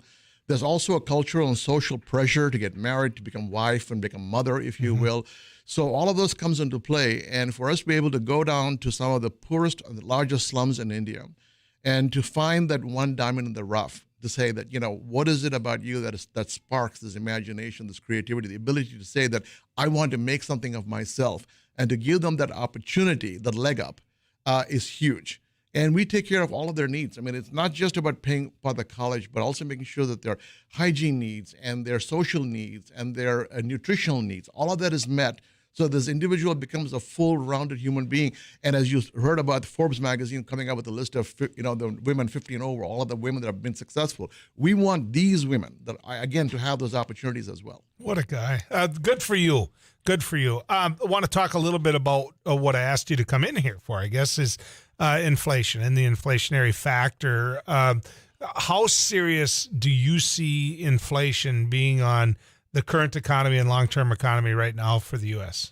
Well, first of all, inflation at the rate that it's currently at, it's currently holding up roughly about 7%, okay? And estimates are that it will continue to hold that number, if you will, give or take, all the way through the middle of 2022. And any time you have inflation of this level, it is indeed going to impact the economy, okay? First of all, to understand inflation basically bites into your buying power. Okay, so for example, if you spent $1 last year or last month buying all the things you needed for your home and your family, and today it costs you $1.10, that's a 10% inflation. It takes more to get the same goods today than it did yesterday. So which means you either have to make a choice of getting less goods, or you're going to have to make a choice of what are the things you cannot afford to do. Maybe send your kids to college, maybe take another vacation and so forth. Or try to find more money. More money. Exactly. But again, if you make more money, let's say, for example, we all got a 10% raise. But if inflation goes up 10%, then it's even. Then there's no loss. But if income stagnates, but inflation continues to rise, it's biting away. And therefore, nearly half of the inflation we're currently experiencing is affected in the energy market. Okay, and then another big chunk of it goes into the fuel. You've seen the fuel prices going up as well. And of course, think about this. Whoever thought that you could go today and pay as high a price as you could for a used car, which just a year or 2 years ago, there were used cars all over the place. There were dime a dozen. Now, again, demand tends to drive inflation. As demand is, we've had pent-up demand now for about 2 years, because during the pandemic, very few people flew, very few people went and bought clothing and other things for their work because they were working from home. Very few people rented hotel rooms, rented cars, if you will. And now with all of that pent-up demand, suddenly the demand is exploding. But the suppliers can't keep up with the demand. So as demand increases, that also adds to the inflation factor. So if you look at some of the key indicators, you mentioned the energy sector, is gas a good indicator of inflation? Because it wasn't that long ago that I remember paying $3.80 for gas. And when I filled up with gas here the other day, it was about $3.07, if I remember right. $3.07. And so is gasoline at the pump a good indicator of inflation? Well, gasoline is a number that's very easy for us to zero in on because we all are impacted by it. You can see it just about at every corner, but it is one of several indicators. Okay, so for example, right now there is demand inflation. So demand inflation means that if more of us want stuff, okay, and there's only so much stuff, whatever the stuff, whether that's cars or whatever, Harley Davidsons, for that matter, price is going to go up, so that's going to add to the inflation. Okay, and if you start looking at the cost of production, people who are producing goods right now are also having problems. The pandemic has affected all of that. The supply chain has an effect on that, and therefore the producer's cost rises. Therefore, you and I are paying more for those goods. So while fuel is not necessarily the only indicator, it definitely is one of many indicators that tells us inflation is here. And as we begin to see prices rise, it hurts everyone, not in the same level, if you will. And what happens is gasoline is an easy target because we all need it. We're a country, we're a mobile nation. We have to put fuel. I mean, think of all the trucks that are on the road. You and I go to work in a Harleys or motorcycles or cars or what motorcycles not right now, of course. But so that certainly has an impact. But it's also the groceries at the stores. Okay, people say, look at the grocery shop. We can't find some of those things. Well, that's because the people that have to produce those things are also having challenges right now because of the labor market. They're also having challenges because of all the input costs that go with it, producing these goods. So it is not just the fuel prices, but it's a collage of all of that ends up impacting. See, and that actually was going to be my next question, which is, if you listen to this radio station or any family of radio stations out there, you cannot listen on any one of these breaks for very long without hearing an advertisement for people looking for workers. This nation is desperately short of workers. How big of a factor is that playing in inflation? Oh, absolutely. Labor shortage is one of the critical components that adds to inflation. Okay, if you can't find employees, how can you produce the product that you need to produce? You earn a salary, I'm sure, from this radio station, but you also bring in money to the radio station.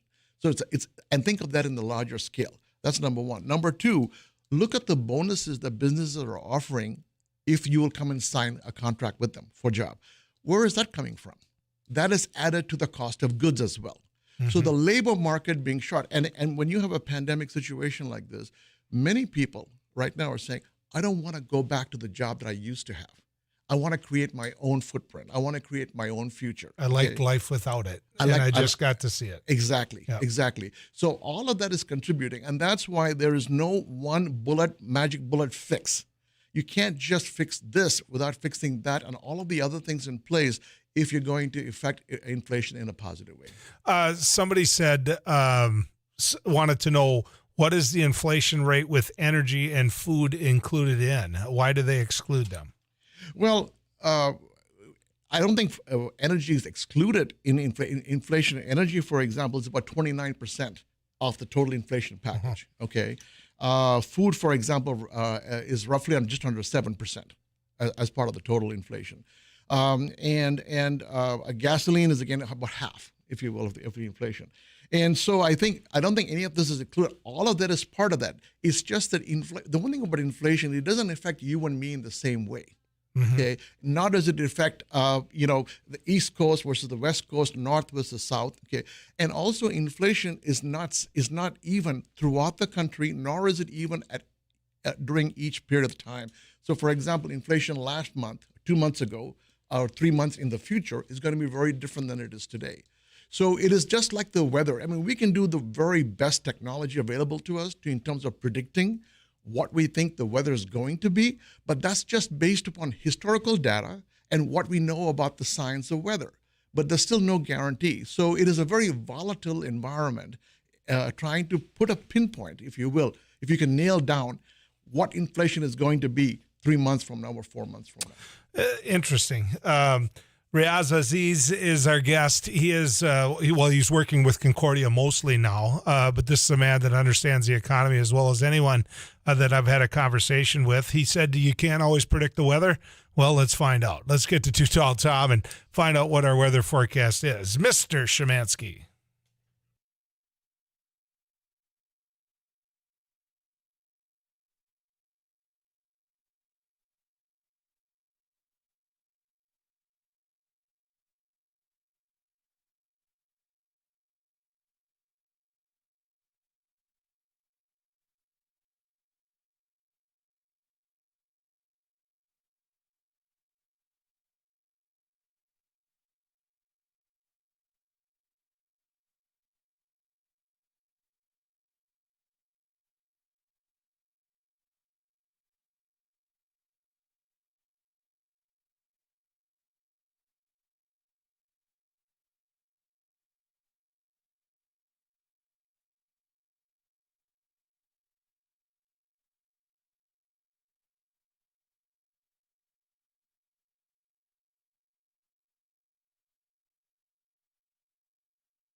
He's here to take your calls. That's right. Riaz Aziz is an economist. He's an individual that teaches, and he's an individual that'll speak to inflation. All you got to do is call him on our Lazy News and Views studio line at 1-800-880-5346. The Cruiser is sponsored by the North Dakota Farmers Union, the North Dakota Association of Rural Electric Cooperatives, Pifers, Auction, Realty and Land Management, Nielsen Brand Law, and Broadband Association of North Dakota. I'm going to head to the ranch, get a chance to visit with Sarah Heinrich, and I try desperately to never include her in some of the tough conversations we have. But this one is fair, because if you talk to ag producers right now, Sarah, whenever I sit down with any of my buddies, they mention fertilizer costs and the increase in the inflation that involves with fertilizer costs. Fertilizer costs, seed costs, machinery, land, everything. I mean, it's being felt in all aspects of agriculture. Basically, everything that we're trying to do and trying to buy right now. We've seen an uptick in pricing, and it's getting to the point where it's, I think everyone's really concerned about what it's going to end up costing them for a 2022 crop. You know, when we were trying to price some of our inputs for this upcoming year, I think everyone thought, well, this is crazy. And unfortunately, we haven't seen any correction in any of these prices. And so, you know, when we thought we were crazy locking in high prices in 2021 for 2022, it was probably a good decision at that time. Yeah. One buddy that said the one thing I don't have to worry about is the inflationary cost of the equipment, because there's none to buy anyway. So he brought that. It's a good point to make. There isn't, you know, I mean, things are sparse right now, and it's tough right now. And if you're trying to fix old equipment, it's hard to find parts. And so, our supply chain right now, it's just really tough logistically. Yeah. Weather turned pretty crappy out there. Yes. And so we have a lot of blowing snow. We have really strong winds, and visibility has gotten very poor in a short period of time here. So if you are headed westward, I know this wind is pushing east, be careful, because visibility has really taken a turn for the worst. There's from somebody who's there. So what's going on in the market, Sarah? Right now we're seeing the wheat market.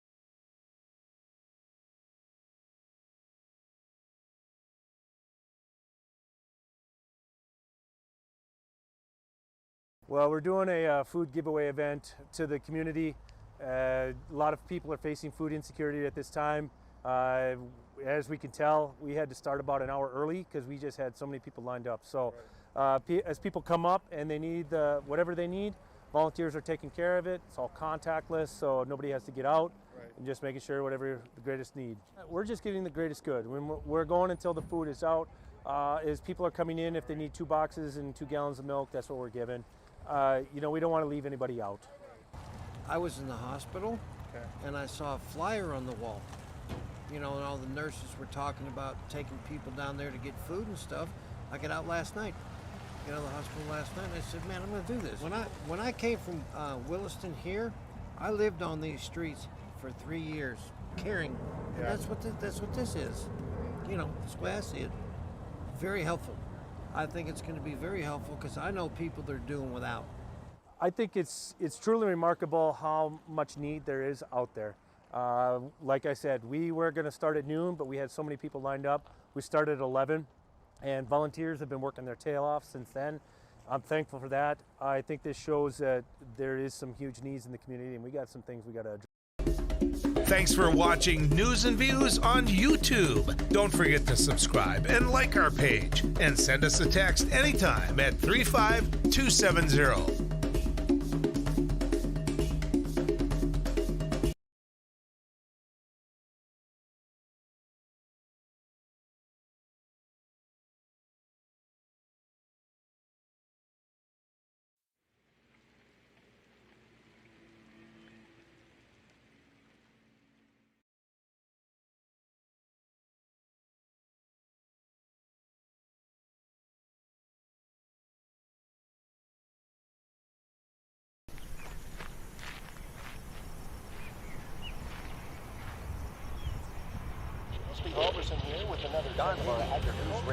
Hey, this is Abby Miller with the Derek Hansen, Couch Potato Radio. Did you see from that? It Takes Two. Doug Miller with the morning crew this morning. News Radio. Amy Eiler with It Takes Two. This is Jack Michaels, Voices Poorest. Too tall, Joel Heitkamp here on the Mighty Sarah Heinrich. Tyler Axis, your host. The Mighty 790 and 104.7 FM KFGO. The names you know, the voices you trust. So today on MSUM campus, we're doing an ice jam, which is we're combining a bunch of percussion instruments with ice instruments, which are also going to be used in a percussive form. We're going to hit them with mallets, hammers, all those types of things.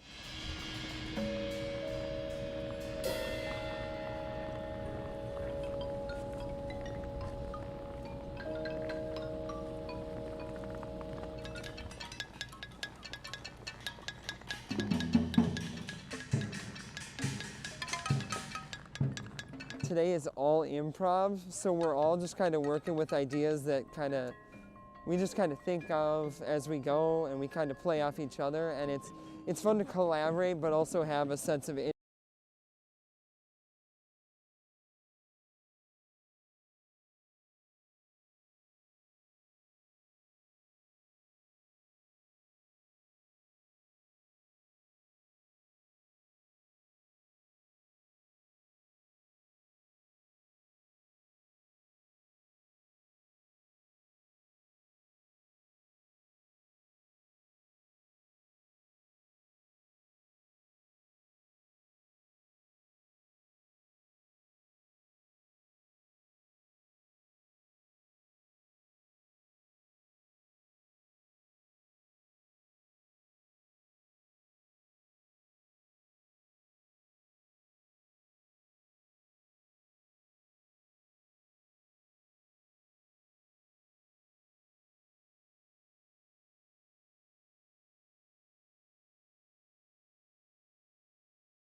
Is our guest. He is a lecturer at NDSU and Concordia, and he's someone who gets in the room, talks the economy, and he's an expert when it comes to inflation. And so we brought him in to have that talk today. Dana's been waiting on hold on our Ladies News and Views studio line to talk to him. Dana, you're on with Riaz. Go ahead. Hi, Dana. Good morning.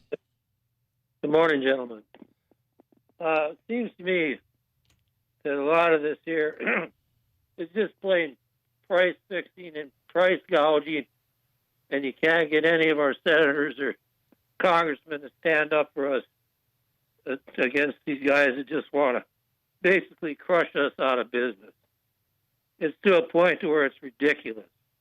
And all it is to drive gains for themselves and make their stock market look wonderful. And if the people don't, pick up their phones and start calling like Holden and Kramer and Armstrong and tell them, do something about this rather than just sit there and say, oh, it's too bad. It'll get better. Don't worry. Because it's price gouging. It's total manipulation of the market to crush the people. Okay. Riaz, your thoughts on that? Well, first of all, thank you for your question. The thing to remember is that supply and demand are one of the factors that drives inflation. Very few politicians have the ability to push a button to reduce prices. Okay, when people say price gouging, I understand because it affects your pocketbook. Okay, you paid $1 for gasoline 2 months ago. Now it's costing you $3. In my example. Okay, so that can certainly be seen as price gouging. But price for goods is set by you and me. Okay, so in other words, if we demand goods, the producer is going to raise the price of those goods. And that's what's happening. And as far as whether politicians can actually change inflation, they can work on the margins, if you will. The Federal Reserve, at the end of the day, is the government authority to be able to manage inflation. They were given authority by Congress to manage inflation, which is one of the reasons why they tend to fix interest rates, hopefully make an effect on it.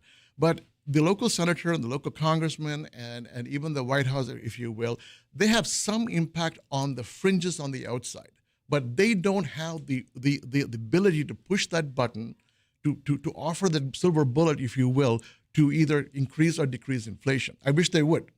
So let me push back a little bit and see your take on this. You know, in the last 10 years, the separation between the richest of the rich in this country and the poorest of the poor has never been wider. Mm-hmm. And if you look at the tax code and what got structured in the previous administration when it comes to them, if you say, well, you're both going to buy a loaf of bread, their loaf of bread, they can buy that really good loaf of bread. And it sure seems to me that the tax code they live under isn't the same one I live under. And so we talk about government. In 30 seconds, can you speak to that? Sure, absolutely. Again, tax cuts, when we think about tax cuts, we think of it as being a good thing. And it is in the short run. After all, if you cut taxes, we all have extra money in the pockets. Okay, but go back to your point earlier. A billionaire pays the same price for a loaf of bread that you and I would pay.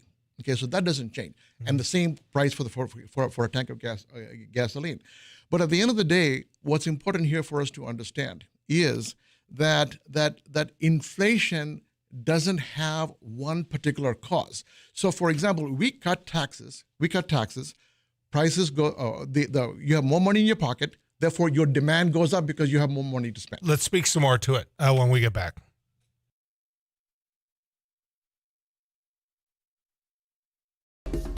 Thanks for watching News and Views on YouTube. Don't forget to subscribe and like our page, and send us a text anytime at 35270.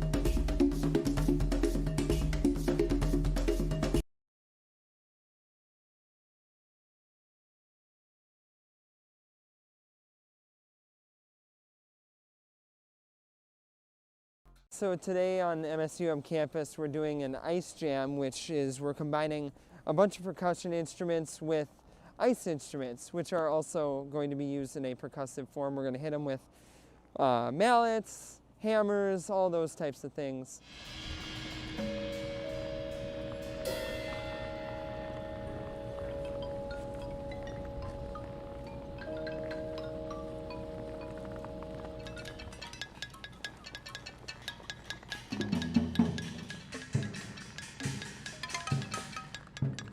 Today is all improv, so we're all just kind of working with ideas that we just kind of think of as we go, and we kind of play off each other, and it's fun to collaborate, but also have a sense of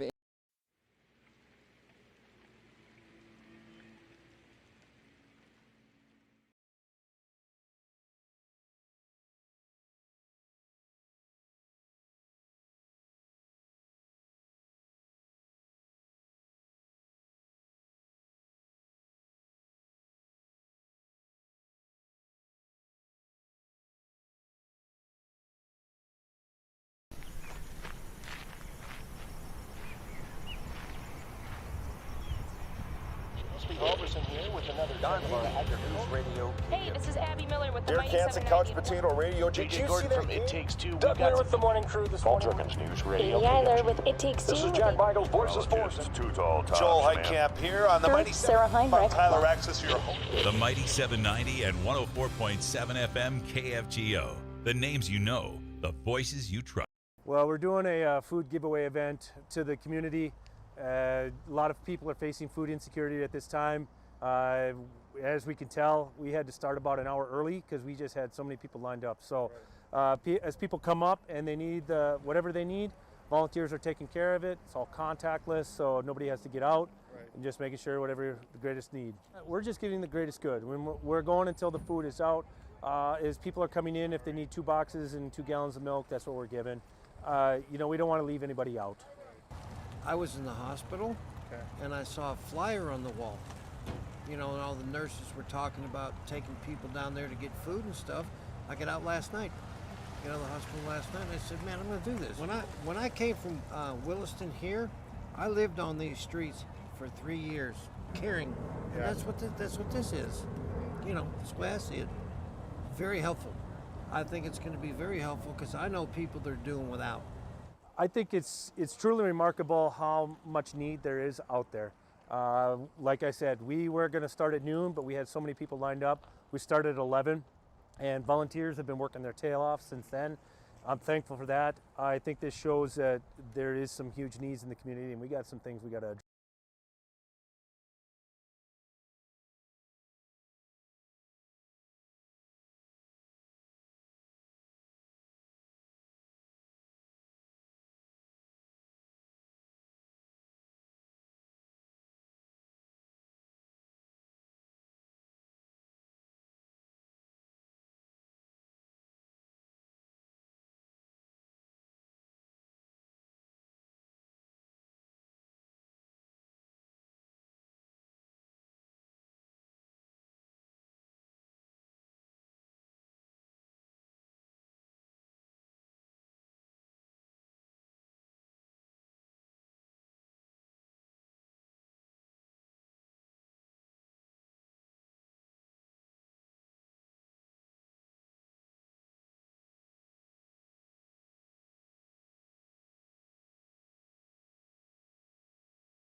With Dr. Riaz Aziz, he is an expert when it comes to the economy and somebody that's willing to give us his time and have a talk about inflation.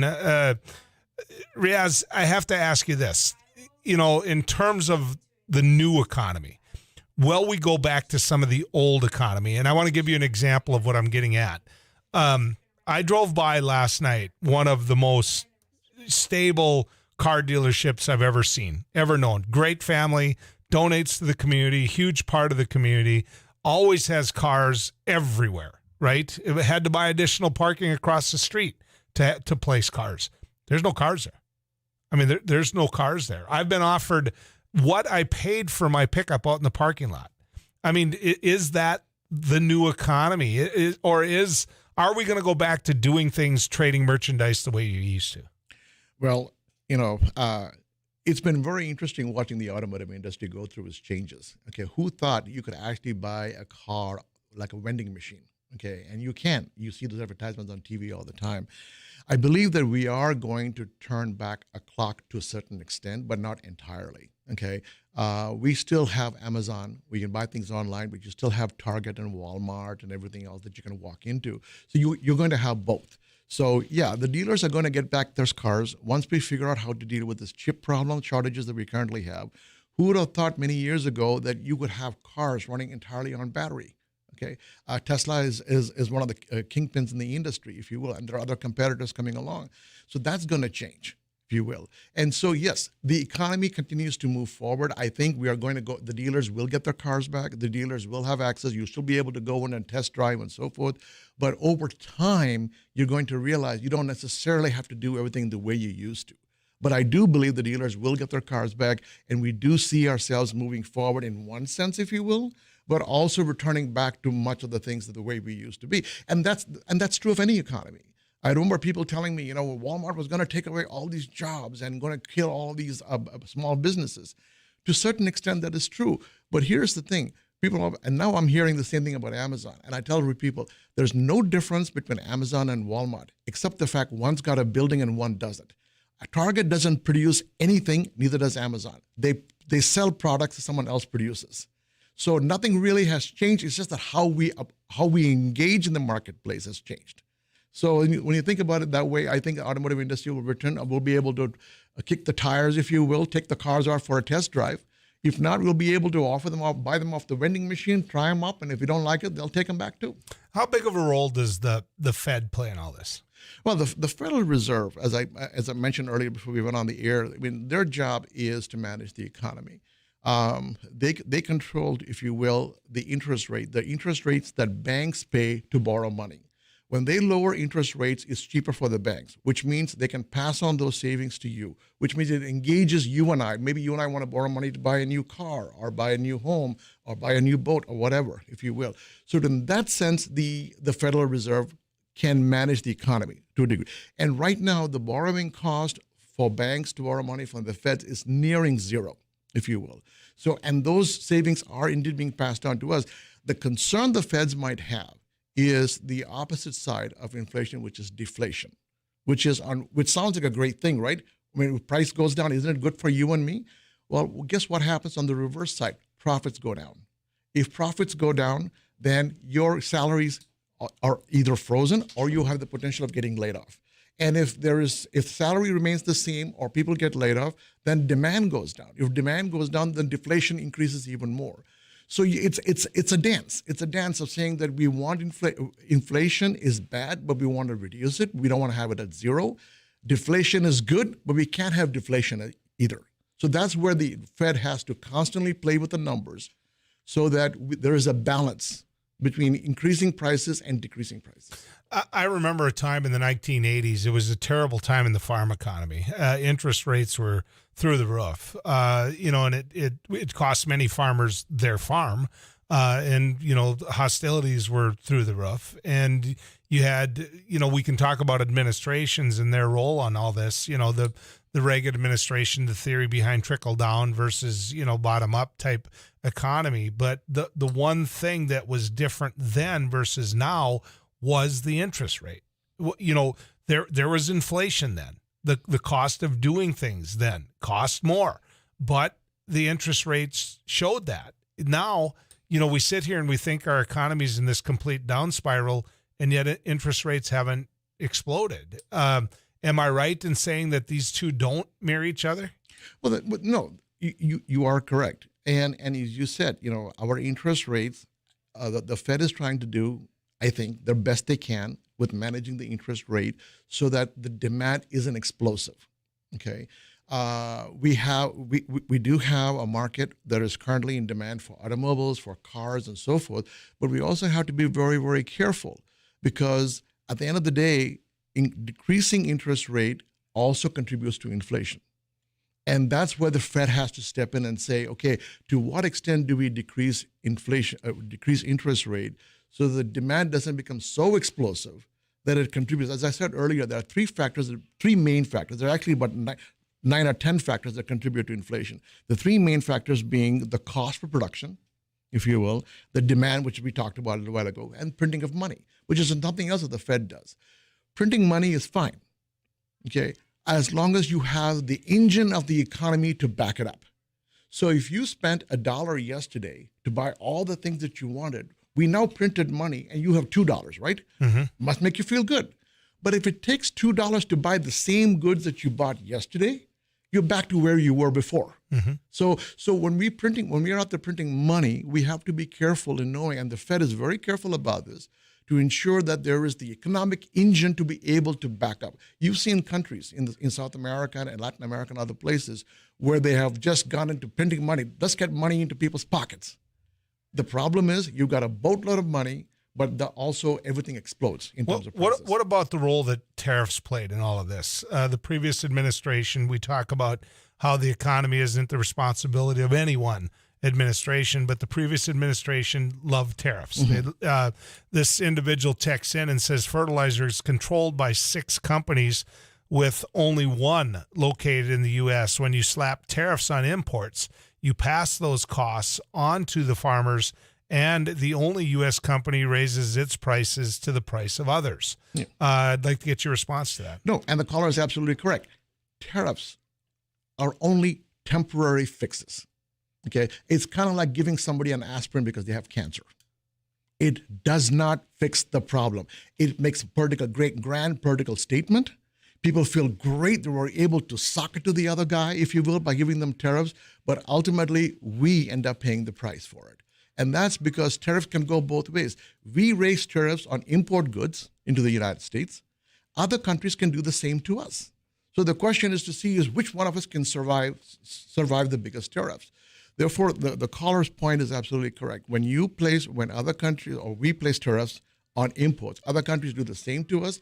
It affects our economy, it affects our farmers, it affects all of our producers because it's more expensive for them to sell their goods overseas. And we are in a global market. We're in a global economy. It's not just about making things and selling things to Americans. It's about making things and selling things to the world. And if it's more expensive for the world to buy us, they're going to buy it from China or someplace else. So I got into a discussion with an individual, and I explained to him my philosophy on people's lives in America and their whininess. Okay, is that a word? I mean, you're a man that goes into a classroom. So this is my economic 101 lesson, which is I always ask this question of people. And when you moved to America, how many TVs were in the house? We didn't get the first TV till almost 2 years later. Okay. How many TVs, if I go to your house right now, are there? Probably 3. There. Yeah. I mean, think about that. Yep. America is spoiled. America is a country that when we look at it, we're like, oh, it's so terrible for us in the middle class. And I'm not convinced it is that bad for us in the middle class. And I think at times we have leaders from both political sides of the aisle that play to that, and I think the economy is unfair. Don't get me wrong. I think that the richest among us have been so incredibly greedy that they've hurt the middle class and made them less than the middle class. But by and large, life economically is good. Life in this country is very good in spite of all the challenges we've faced over the years. A close family member is currently serving 2 years in Africa on a volunteer basis. If you were to go and get an operation that may involve, say, 7 or 10 vials of blood, in order to get that, you need to find people that are willing to donate blood. It doesn't have to be your match, but donate the same quantity so that you don't get billed for it. So it's common for people to go find relatives and friends and others and say, listen, I have an operation coming up in 2-3 months from now. Can you go and donate so much and sign and put my name on it so that when I get the blood, I'm not charged for that? I mean, we have to understand that in many ways, we are so blessed in this country for all the problems that we have. And we're not perfect, but compared to the rest of the world, we would rather choose to live here before any place else. Right. Exactly. I'm having too much fun to quit. So please stick around. We're almost done. I promise. It's like one of your classrooms. You can look at your students and say, hey, we're almost done. Hang in there. Happy to be here. Let's head to the weather cave and visit with Too Tall Tom and get our forecast. Tom? Well, we're doing a food giveaway event to the community. A lot of people are facing food insecurity at this time. As we can tell, we had to start about an hour early because we just had so many people lined up. So as people come up and they need whatever they need, volunteers are taking care of it. It's all contactless, so nobody has to get out. And just making sure whatever the greatest need. We're just giving the greatest good. When we're going until the food is out. As people are coming in, if they need 2 boxes and 2 gallons of milk, that's what we're giving. We don't want to leave anybody out. I was in the hospital, and I saw a flyer on the wall. And all the nurses were talking about taking people down there to get food and stuff. I got out last night, the hospital last night, and I said, man, I'm going to do this. When I came from Williston here, I lived on these streets for 3 years, caring. And that's what this is. That's the way I see it. Very helpful. I think it's going to be very helpful because I know people that are doing without. I think it's truly remarkable how much need there is out there. Like I said, we were going to start at noon, but we had so many people lined up. We started at 11, and volunteers have been working their tail off since then. I'm thankful for that. I think this shows that there is some huge needs in the community, and we got some things we got to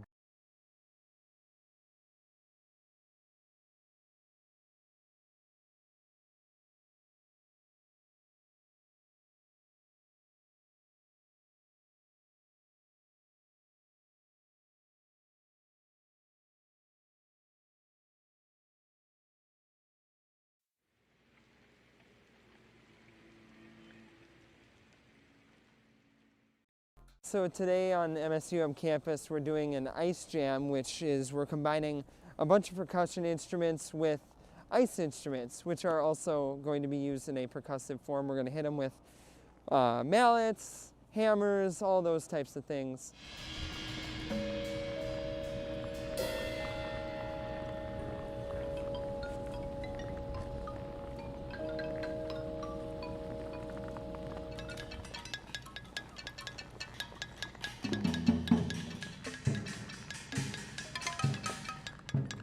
Today is all improv, so we're all just kind of working with ideas that we just kind of think of as we go, and we kind of play off each other, and it's fun to collaborate, but also have a sense of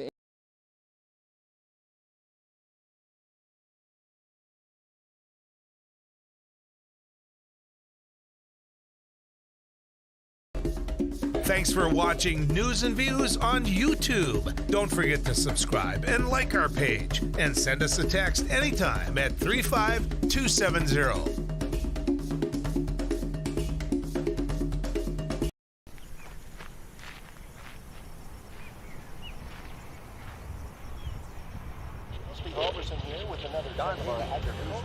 Hey, this is Abby Miller with the Derek Mighty Hansen, 790. Couch Potato Radio. Did you see that? It Takes Two. Doug Miller with the morning crew this morning. News Radio. Amy Eiler with It Takes Two. This is Jack Michaels, Voices Poorest. Too tall, Joel Heitkamp here on the Mighty Sarah Heinrich. Tyler Axis, your host. The Mighty 790 and 104.7 FM KFGO. The names you know, the voices you trust.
was going to ask him again. Dr. Riaz Aziz, our guest. We're talking about the economy, about inflation. Somebody texted in, Riaz, and they wanted to talk about cryptocurrency.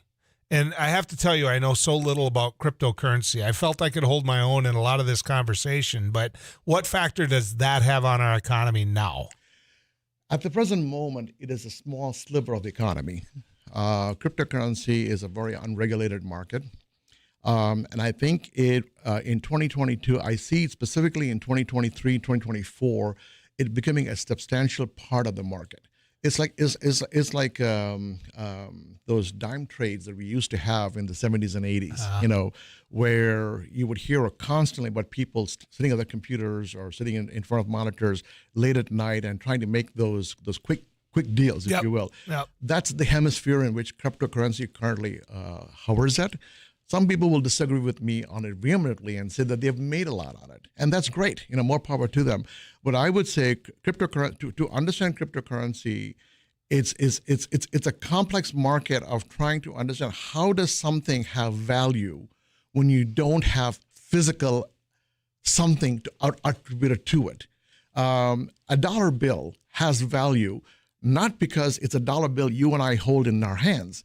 It has value because the U.S. government says it has value, and you and I believe in it. That's what creates the dollar bill value, whether it's $20, $100, or whatever. Cryptocurrency is not there yet, and there's going to be a while before it gets there. It's an electronic device of being able to add value to a substance that doesn't really exist in the real sense of the word, but it exists there electronically. And I would say right now, if anybody's looking to go into cryptocurrency, and this is an opinion, okay, not a fact. I want to make clear on that one, and that is that it is a hugely risky market at the present moment. Not to say you shouldn't explore it. Then again, stock market is quite risky as well. But to keep in mind that until we get cryptocurrency regulated as an industry, as a financial industry, that you and I can work equally on with having full knowledge, if you will, transparency. It is an industry that is not very understood by a lot of people in the financial industry. It is right now being promoted left, right, and center. You can get cryptocurrency. There used to be one market for it. Now there's about a couple of dozen markets that you can get access to it. So let me ask you this about Americans. Are we too casual about our debt now? Because there was a time in the 1920s where we know what happened with the economy. The stock market crashed. People couldn't get out from under the debt they had. And the bank said, you know what, that it's ours. You got to make your payments. The middle class to the lower middle class in this country owes a lot of money. Mm-hmm. I can vouch for the fact that at times in our life, Sue and I owed a lot of money. Are we too casual about the debt we incur? I would not say we're too casual about the debt we incur, but we're too casual about the savings we have. There is a difference. Acquiring debt is not the worst thing in the world. We did it after World War II. We bought homes, we bought cars, and so forth. We're doing the same thing today. But we also had a sense of importance of what it took to save money. That there was going to be that rainy day where we need to put away for it. We're in one of the wealthiest nations on earth. According to a Wall Street Journal article that came out about 5 or 6 years ago, 7 out of 10 Americans are within 1 to 2 paychecks away from declaring bankruptcy if something were to happen to their family in the richest country in the world. And here we have, 3 or 4 TVs in our home. We have 3 or 4 cars. And we're building homes with 5 and 6 bathrooms. How many bathrooms do we actually need in our homes? Seriously, okay? Something you use a couple of hours in the morning, a couple of hours in the afternoon. So the important thing is not so much the question of debt. Are we taking debt as casual? I don't think we're taking debt as casual. We are taking the concept of savings far more casual than it should be. We don't have the reserves necessary to ensure that we can go on for 6 months or a year or 2 years in the event the economy were to take a downturn. Can we do this again sometime? Absolutely. Happy to be back. Promise you'll ride safe. Yep, we'll do then. Always with my full face helmet. There you go. There you go. Folks, this was a lot of fun. You asked for it, we delivered, and we will do it again another day. I'll be back here tomorrow. Good riding with you, folks.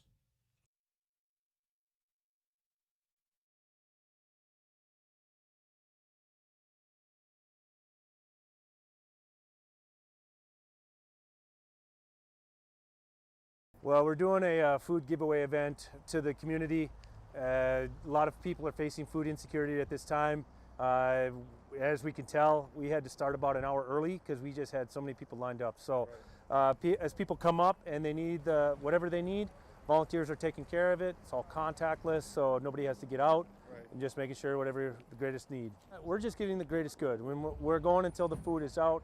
As people are coming in, if they need 2 boxes and 2 gallons of milk, that's what we're giving. We don't want to leave anybody out. I was in the hospital, and I saw a flyer on the wall. And all the nurses were talking about taking people down there to get food and stuff. I got out last night, the hospital last night, and I said, man, I'm going to do this. When I came from Williston here, I lived on these streets for 3 years, caring. And that's what this is. That's the way I see it. Very helpful. I think it's going to be very helpful because I know people that are doing without.